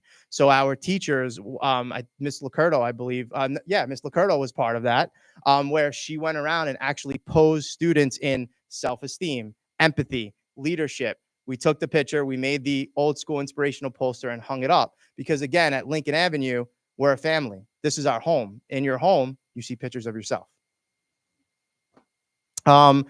Strides Week, which is our second annual initiative this year, where again, we focus on, this year was random acts of kindness. So all week we had our students partaking in random acts of kindness, writing thank you notes to members of our community, sending Valentines to veterans, compliment confetti, where I believe on the slide, you'll see our pre-K students putting big Post-its of compliments up around the hallway. And that led up to PS I Love You Day. And it was really awesome, because I had a meeting with our PTA during this week, and they had quite a few thank you notes in their bin, and was like, wait a second, did you give us this? And so I was like, no, that's part of our Strides Week. And they were like, wow. Like, so the students were not only thanking members of our community internally, but also our PTA, because they recognized how much they do to support us, which I think was a nice moment for all of us. And just like, wow, that's amazing.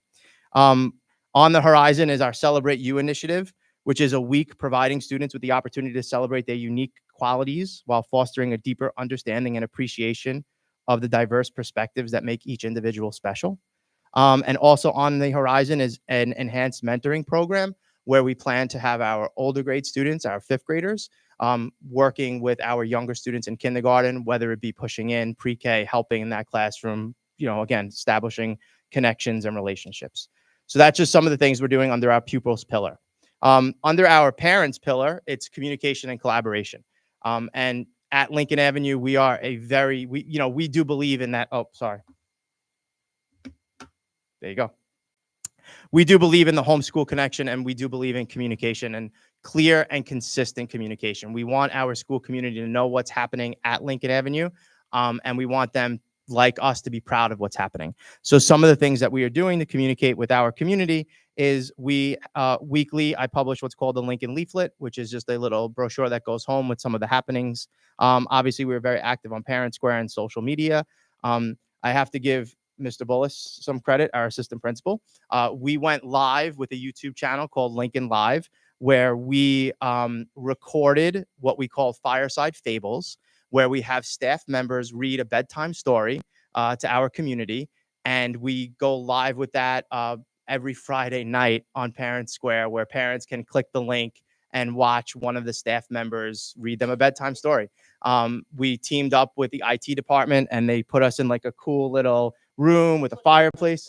Yeah, like a nice log cabin and a fireplace in the background with the crackling. Miss Cirillo, our music teacher, created a nice little jingle to it.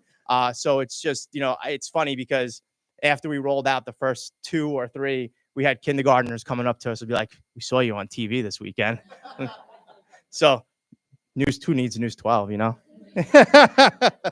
notice we were wearing the same clothes, which got weird. Yeah, that did get a little weird, but we also decided, this year at Lincoln Avenue, we welcomed quite a few new staff members, especially a new lead nurse. And as you know, those of you that had children in school, even went to school, the nurse is probably one of the most important people you go to.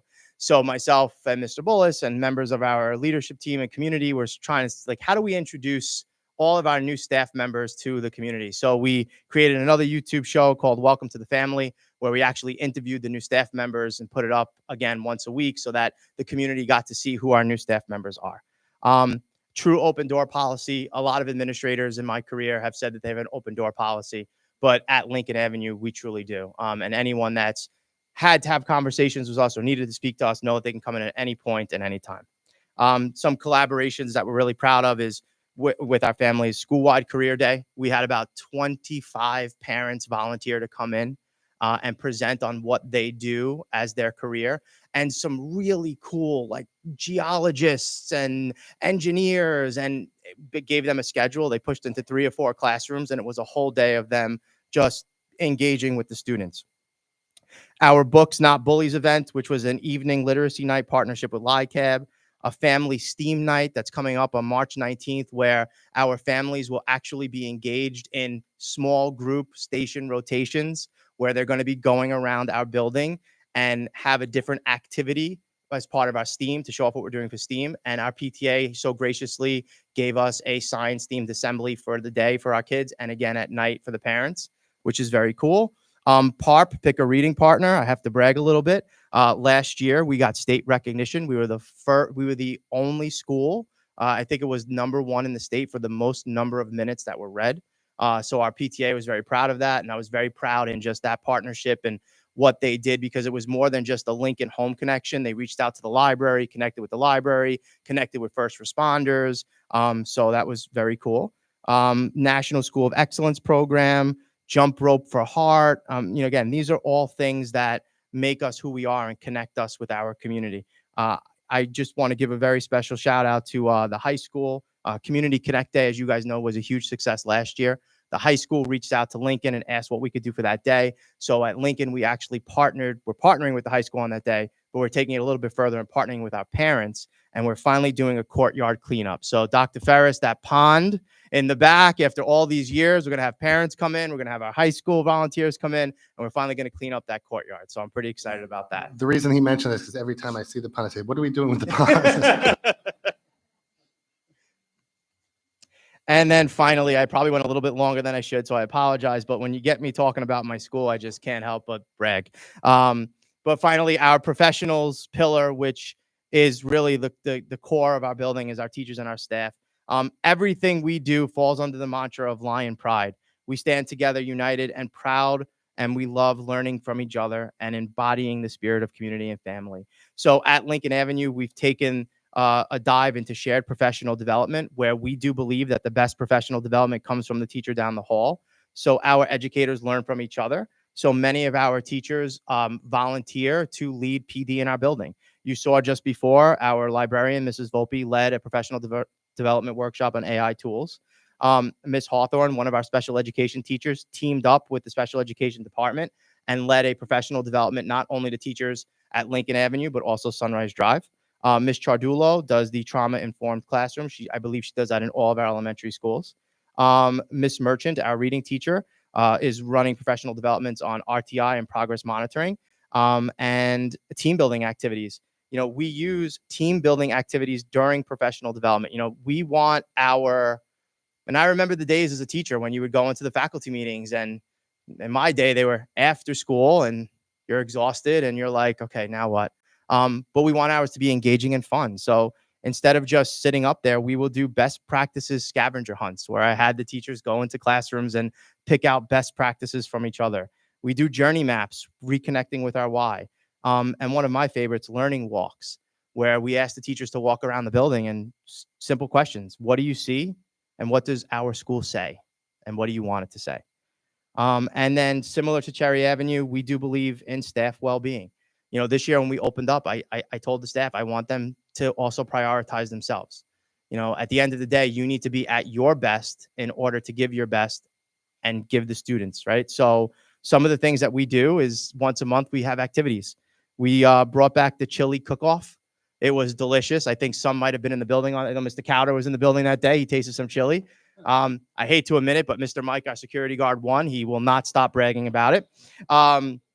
We're actually heading into a step challenge where we are going to be kind of counting the steps that we take over the course of the month. I have a great idea. I'm going to give my Apple Watch to my son, Michael, who's 3, and just kind of set him loose and see what happens. I'm sorry. Unfortunately, I have that winning spirit. Underground Spirit Week. And I have to give a huge shout out to 2 of our teachers that are here right now, as you see them in the picture, Miss Lacurto and Miss Order, who ran our Lincoln Latte Cart on PS I Love You Day, where we wanted to just tell our staff that we love them. So we had some coffee and some treats for them. So a big thank you for that. Yeah, that's Lincoln Learns. Any questions? No, I just want to say thank you for, your whole, Lincoln Avenue School District. I mean, as far as what they do, it's amazing to see the enthusiasm with all the staff and the students. It's great. And just to be respectful of everyone's time, I'll be really brief. But one thing I wanted to say is, although it looks like we have a sibling rivalry here, I like how you mentioned the connectivity between all the schools. It's so important, not only for our students, but for all of you to have support. So I'm so happy to see that. Thank you. I'll be super quick too. I love the Celebrate You initiative. I'll never diminish the importance of, treating others with respect and all the other things that come into character education. But I also think it's so important that the kids learn to respect themselves and not be afraid to share their greatness with their peers and their teachers and everyone else in the building. So I think that's really important. And that was the biggest thing that I took. I know it seems small, but when I heard it, I really perked up. I think that's very important. So I thought that was awesome. Thank you. Dr. Ford? What sibling rivalry? I don't know I'm what you're sorry. talking about. We're out of time. I'm sorry. There's no way you're going to stop me to talk about all the amazing things that are happening at Sunrise. Now, so thanks again, and I will. It's such an opportunity to be here because of what we do together on a daily basis. And I say it all the time. I don't go to work every day. I get to go to school, and it just. And the best thing is the older that we get, the kids all stay the same age. That's like a perk of it all. But I get to walk through the doors every day and work with the amazing professionals that stop at nothing to make sure that our kids are happy and cared for and loved. And we're learning along the way, every step along the way. So to go back in time for about a year ago, about 2-3 years ago, we started our journey of developing our core values, our Sunrise Drive core values. And at the time, I very much associated it to that beautiful vision of being at a pond. And when you go there and it's just still and the water's not moving and there's no breeze and everything around you just absolutely comes together to create that sense of perfection. And the pond has a connection to the duck, of course, for Sunrise. That's what Sunrise Drive symbolizes in so many ways. Everything just comes together. There's harmony and there's balance. And it's not done without hard work on a daily basis. From the parents who are doing their share at home and we are doing ours at school. It's a beautiful blend of everything that comes together. We derived our 4 core values, and then from that, guiding questions or our essential questions that are true to our beliefs. And we worked as a staff. I worked with groups of parents. I worked with our PTA, and we really just said, what is it about being an educator that is the most meaningful thing to you? And every voice was heard. We worked together to categorize those. And it's such a common invested belief system. It drives everything that we do. So these questions are our guiding questions. And I would love to simply highlight all of the 4 core values we have. Joy and engagement. It starts from the second that we get to meet our kindergarten teachers and pre-K teachers get to meet our parents at our kindergarten intro to success. The first thing that we tell parents is we want your kids to come home on the first day of school and every day after and say, school was fun. Because if school is fun, then they're connected, they're engaged, there's joy everywhere at Sunrise Drive. And to highlight the things that happen, it's the teachers. It's the teachers that are coming in well before the day begins and staying well after, or emailing me and texting me on the weekend to ask me questions about how to best do something or maneuver things together. They make it fun. I come into classes and I can't help but have a blast. Today was a great little piece, and I don't even have pictures of it because it happened today. Dr. Ferris came over for a meeting with me, along with Ms. DiMiola. We were there for about 10 minutes talking about how to crunch data and seeing what we want to build on as strengths. And I said, okay, we have to go to a wedding. And they both, what?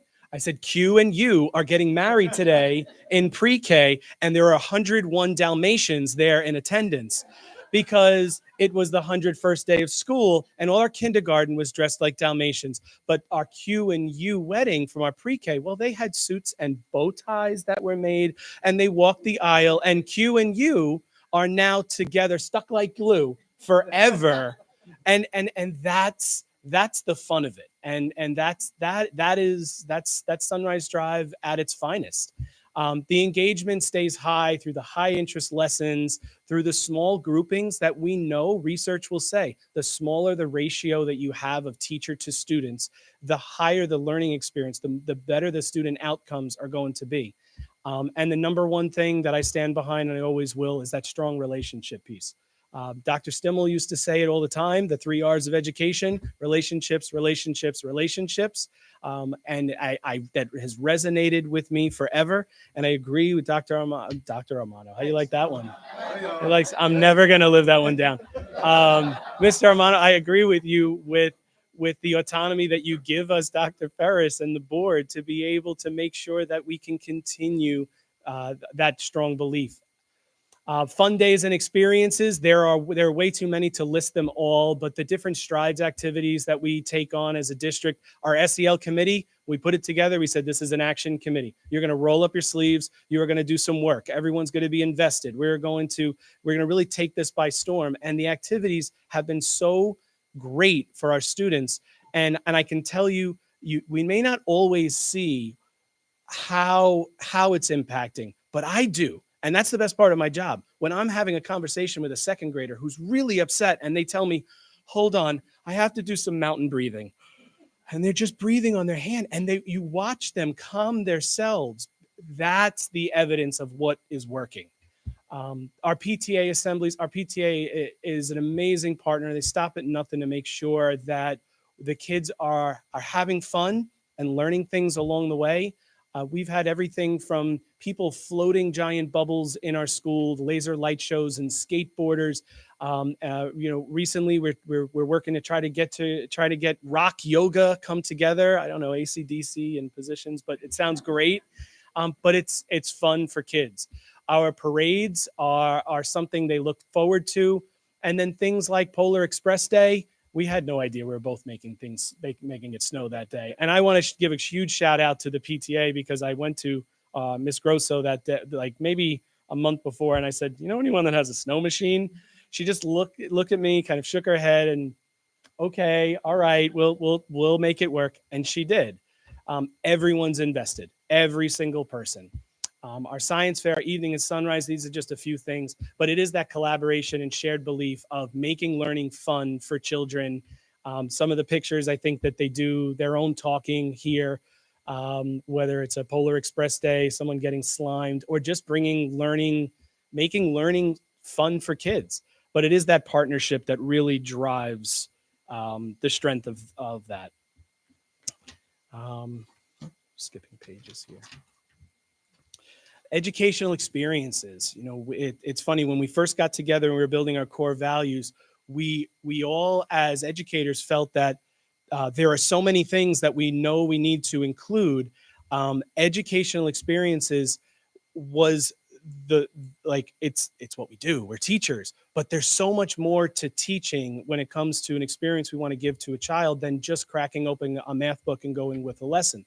So we know the benefit of experiences in and out of the classroom. Today, I know that Ms. Horton, working with our stretch students from last year, was able to take on the ideas and the opinions of the children and say, well, what is it that you want to learn? And she took on a couple of different units from the students. Today, one of them reached the end of the unit. Student wanted to learn more about DNA. So she put together a unit for the students and they learned it for a few weeks. And then today I was just talking with Miss Bricker. Miss Horton reached out to the science department at the high school, and our students went to the high school and they learned about DNA from the high school teacher who has that content specialty. That's the type of experience we want for our children. It's driven by them, it's connected to the curriculum, and they walk away with such a sense of ownership because they were at the beginning of the start of that. The learning goes so far beyond the core curriculums. Things like I see Miss Vargas, she's in the back, and I hear her all the time. It feels good to be good. That is all the time. It's that type of learning though that coincides with what they do in a math lesson or a reading lesson, or they make it a part of that that makes the experience so robust. The small group instruction, I'm so proud to work with the teachers that we have, because this was something coming out of COVID a few years back, actually 5 years back, let's say that proudly, right? We knew that it was lacking, but we also knew the benefits from the research behind that small group type work. And it was, okay, we really want to break down those ratios. There is not a moment I can walk by a class and not see some level now of small group work, whether it's partnerships, whether it's a play-based activity where the kids think they're playing a game, but it's really based on the math specialists that put together fact fluency lessons where kids are working together. And while they're doing that, teachers are working in those small groups on the explicit instruction and identifying, truly targeting what are the needs of these kids. The differentiation can be greater, the engagement can be higher, and it's so wonderful. And I'm so proud to say, hey, this was an initiative that we all knew we needed to do, and it's so strong and well represented on a daily basis. The dedication and the passion of the people that we have, second to none. I can't say that enough.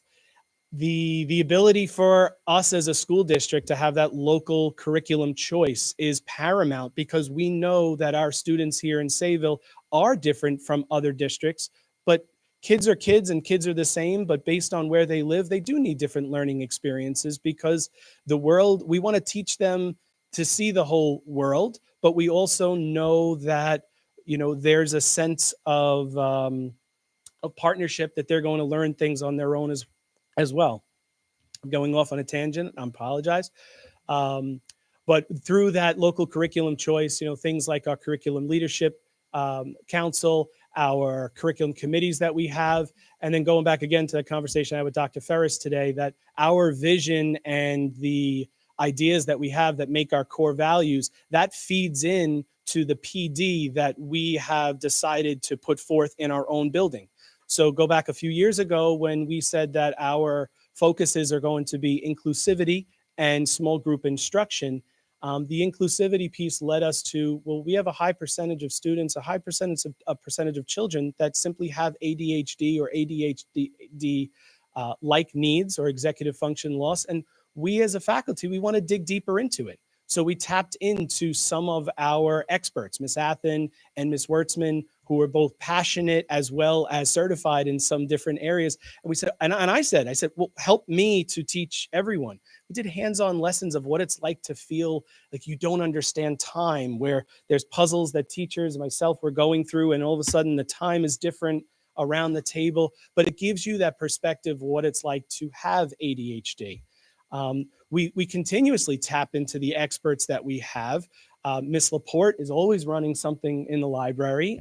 Just this past week, it brought in the first sustainable librarian. She's number 2, but really number 1. But brought in a colleague from Massapequa, I believe, right? And she was able to share with our parents and our teachers all about the terrifying rise of AI, but what as an educational body we need to do to truly embrace it and allow our kids to grow up in this scary type world. But then something as small also as Ms. DiMiola, myself, the elementary principals, we said, okay, we know that we want to try out some sort of a curriculum, 3rd grade pilot in foundations. Well, let's tap into Mrs. Shore, who has a background. She's a Wilson certified teacher and has a background teaching that. Ms. Shore led that PD for those teachers. Ms. Shardulo's always leading something. So we're tapping into our own experts to provide us all with the greater knowledge so that our students have that truly robust educational experience. Moving right along, growth mindset. I spoke a little bit at our PTA meeting about it last night, so I hope it's not redundant for those that hear it again. But growth mindset is the simple idea that we want to encourage students to have a resilient mind. We want them to see that it's the effort and work and time they put into something that finds success, not talent, not being smart. You didn't get a good grade on that because you're smart. You got a good grade on that because you worked hard. And it's a very common belief that goes back, Carol Dweck and her research from, over a decade ago. But it's something that as a staff, we truly believe that needed to be one of our standalone 4 core values. But it was also something that it's such a strong belief, but something that we knew we had to strengthen at Sunrise Drive. So right now, throughout the last few months, it has been such a predominant focus. We are highlighting students using the magical yet and the power of yet, where it could be something as simple as learning to ride a bike or balance something on their nose. That was a very cute one. But how did they learn how to do that? They did that through perseverance. They did that through their practice and the putting in the time, and then they're proud of it, and they were able to put it on a piece of paper, and we're putting it on the announcements in the morning. Teachers have worked with their classes to put together yet posters where they're really tapping into the individual goals for children and what they can't do yet, or what they have done through the power of yet. And each classroom has their own individual poster that's out on display for everyone to see and everyone to learn from. We've done things over the last couple of years, Austin's butterfly is probably a little tiny picture behind there somewhere about a 1st grader that, not in our building, but it gave us such an understanding of the research behind it, who through a teacher saying, you know what, that's good, but I think it could be better. Go back and try it again. That's good, but do it again. And through all the different iterations, what that 1st grader was able to have as an end result rather than a beginning result, it was just amazing. And putting that research into the hands of our teachers so that they can practice it on a daily basis. It really comes down to, tying back to the basics, in a way, we're not accepting it to just be okay and the mediocre. Like you're able to find greatness. Let's go forth and do that together. Strides Day is another wonderful day that growth mindset is on full force. Through our SEL committee, every year we've had this wonderful big celebration at the end. Kids are working with, and it's beautiful because we have older kids that are working with the younger kids and helping them out along the way. And they're going through games and obstacles that they're hard. They're really hard to figure out, but through their perseverance and resilience, they're able to find success. We have some more things we're going to be doing to really enhance our understanding as educators of growth mindset throughout the year, so we could best put it forth for our children. There we go. And last but not least is value and worth. One of the core values. It's interesting because before I talked about 3 years ago, we had inclusivity and small group as our focus for the year. And through that year, there was such an organic conversation that existed between the teachers and myself and parents that inclusivity sometimes it just doesn't feel enough. You know, to be included in something is wonderful, but to be valued, that's what we want to strive for. So the idea of valuing and having each child truly feel that them as an individual, they're valued, they're worthy, and we know that. So how do we teach that? Well, we're going to teach that through various ways. You know, one thing that we're so proud of at Sunrise Drive, and we are across our district, is how we model that shown value for individuals or for groups through a Hall of Heroes and Veterans Day, where kids can bring in pictures of their heroes and servicemen and women, and we put them up and we just simply put it on display. Later on in the year, we put those back up on display, and we invite any family member who has a veteran to come in for Flag Day. When I was growing up, Flag Day was like, oh, it's Flag Day. It's great. It's an important day. Now I cry each year. It's absolutely a beautiful display of showing value for people and what they do to serve our country, protect us. Last year, out of nowhere, it was off the cuff. One of the dads just asked me, and he was a Marine, and he shared with me his own story at times, and he says, right in the middle of things, can I read Old Glory? And we were, of course you can. You know, the floor is yours. There wasn't a dry eye in the place, and it was just because of the day. It was just so profound. And then coupled with that is our service awards that we recognize our children for and what they're currently doing. If you are helping out our kindergartners on a daily basis to get on a bus, stand up and be recognized. You know, a Miss Ainsley, who was the visionary behind Polar Express Day and turning our building into a train, you know, stand up and be recognized. And through those lessons, teaching the children how to value, how to respect others, they're learning also what they deserve to feel when they do something well. Last year, we introduced the First Responder Parade. Beautiful partnership again. Miss Van Boxel came over with the marching band from the high school, and we had medical personnel, EMS, firefighters, police, state troopers, and we literally had a parade on the grounds of Sunrise Drive, complete with marching band.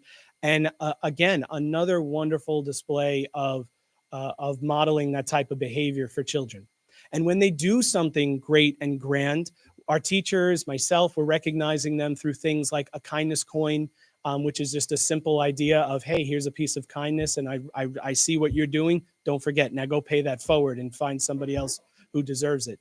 A character leaf, where a letter goes home and we make a big deal and the kids get to tell me their stories of what they did and how they were caught being good. And sometimes it's so simple, but it's so big to them at the moment. And we leave it up all year for everyone to see.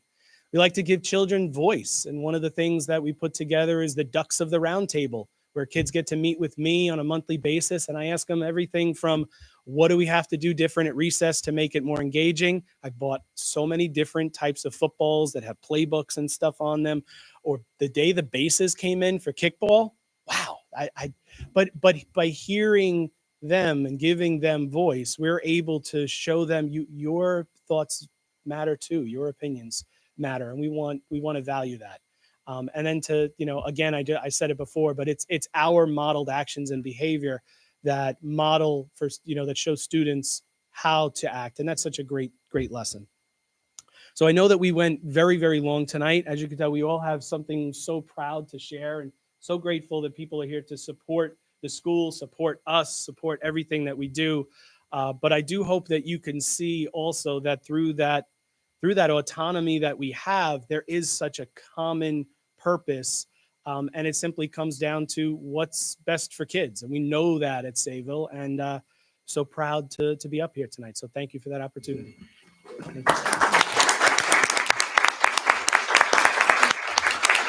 If I may, I'd just like to say, having lived in a high school for so many years, I do so enjoy coming to your buildings and see. And it is true that each one has its own flair, but the common denominator is the love and work. You are amazing at the seed you plant and the foundations you build that allow them to grow personally, academically, socially, and how they're able to move along. So thank you. Thank you. Yeah, I just wanted to really commend you.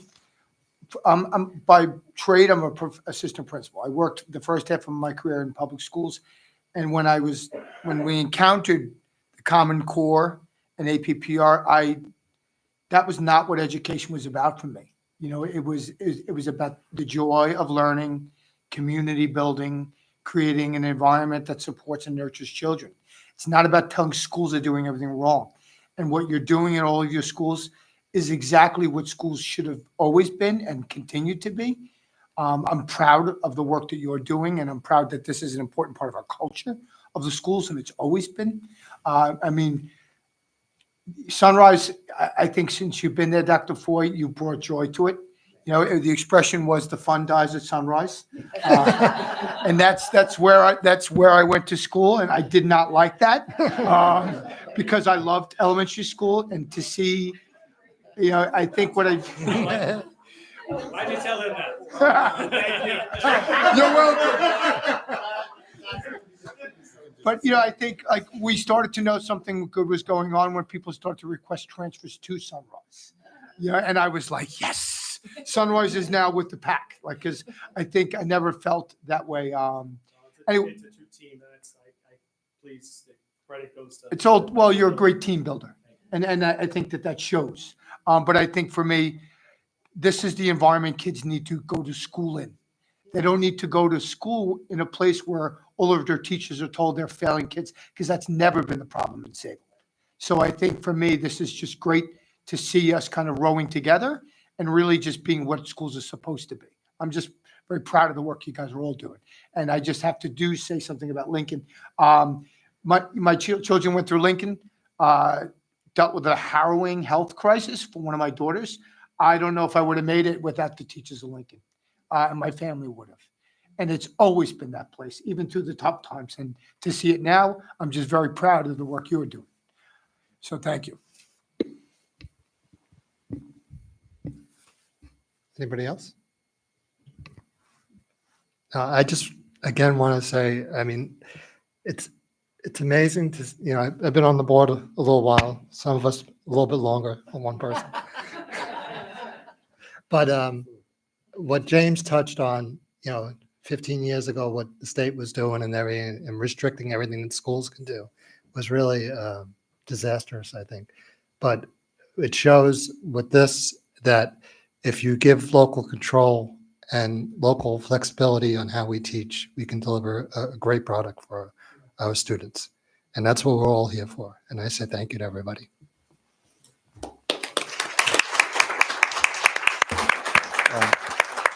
I just want to take a moment to say to the principals and to the staff that some of you mentioned you felt like the luckiest principals in the world. I feel like the luckiest educator in the world as well, because this is an amazing educational community. It's an amazing community overall. And when I walk into those buildings, there's joy everywhere. And the research is very clear. When kids feel cared for, supported, safe, and joyful, they engage. And then academic excellence takes off. And that's happening in every building in unique and different ways. And that's because of the staff, the teachers, the love that's in those buildings, and those three principals and the assistant principal that may help to lead that in those buildings. So thank you to all of you for that great, fantastic work. It's a true privilege and honor to be part of that. And I just want to say, Dr. Foy, I think the fun is, if my son is any indication of what happens at Sunrise Drive, he runs into the building with a smile. He runs out of the building super excited with a smile. He absolutely loves school. So I think, James, I think you're in good shape now. And I think Sunrise is heading in the right direction. Yeah. The only remaining decision to make is like, which school is the best school? And everyone asks me every time I go in, and they're all great, but the volleyball game usually tells the answer to that question. And that's coming up. That's coming up soon. No pressure. concludes. Okay, so that brings our superintendent's report to a close. We thank you, and we're going to move on to the board report. Okay. So for our discussion, we have upcoming training opportunities. There's the Refit Legislative Breakfast on March 7th at 8:30 to 11 a.m. at Western Suffolk BOCES in Wheatley Heights. And then there's also the NISBA Understanding Workers' Compensation. It's about workers' compensation, balancing costs, and coverage and risk webinar. That's on March 12th at 12 to 1:30 p.m. And then Islip Town School Boards on March 18th has a meeting at 6:30 p.m. at West Islip High School. And then we have the Nassau Suffolk School Board's 60 days of disconnect. That's March 20th.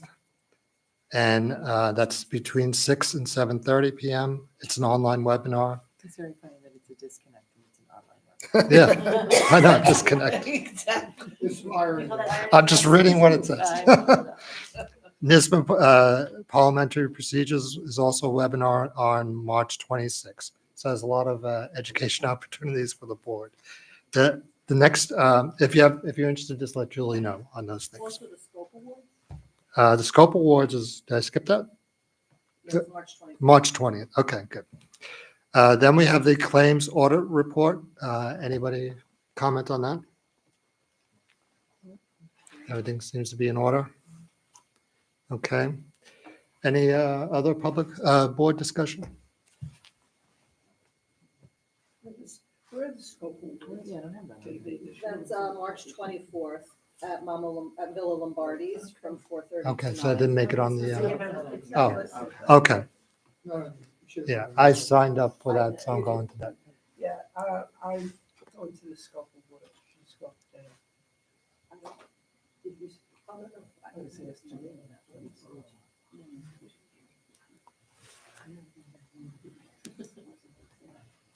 Okay, so if there's no board discussion, I'll move on to public comment.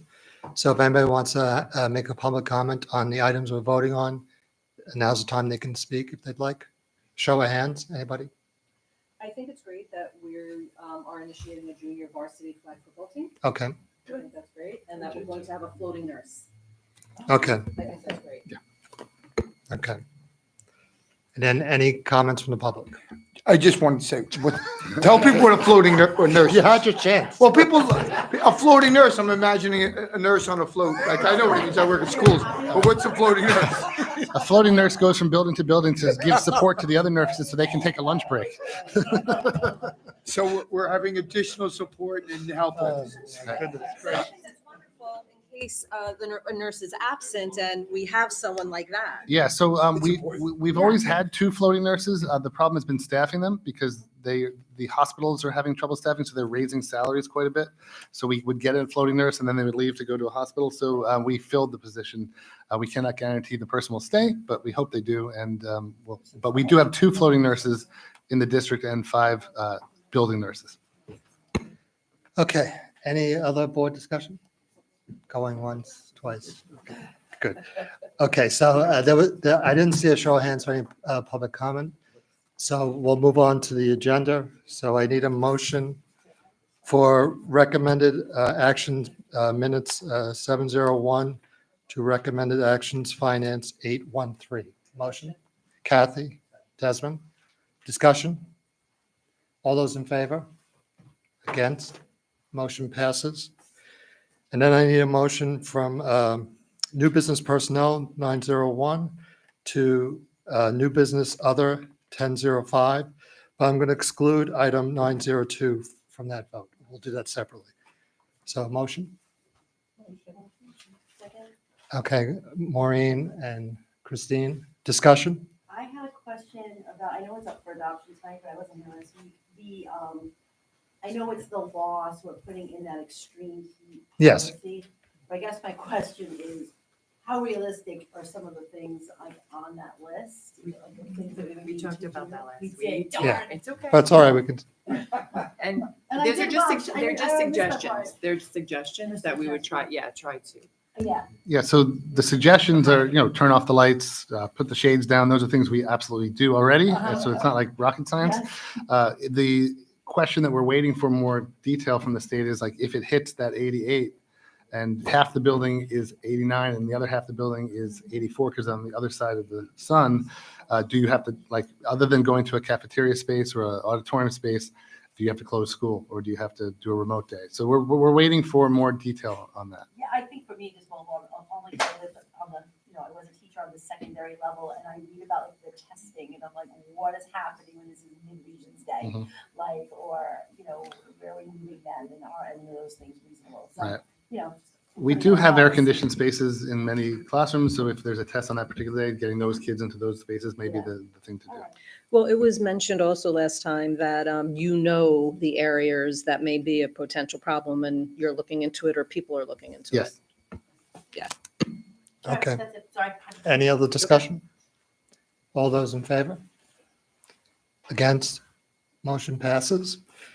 And then I need a motion for item 902, the civil service schedule. Motion. Kelly and Kathy. Discussion? I'm abstaining because a family member is on the schedule.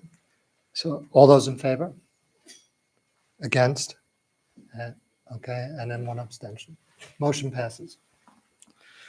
Okay, so then we have dates to remember. So on March 11, we have Family Fitness Night at the high school gym at 6:30. On March 13th, we have the Board of Education workshop at 7:30. And then I have the last session for public comment for other topics. A show of hands if anybody else would like to speak. Okay, thank you. And then I can have a motion to go into exec session to discuss particular personnel. Motion. Kelly, Desmond, discussion. All those in favor? Motion passes. Good night, everyone. Thank you. Good night. Thank you.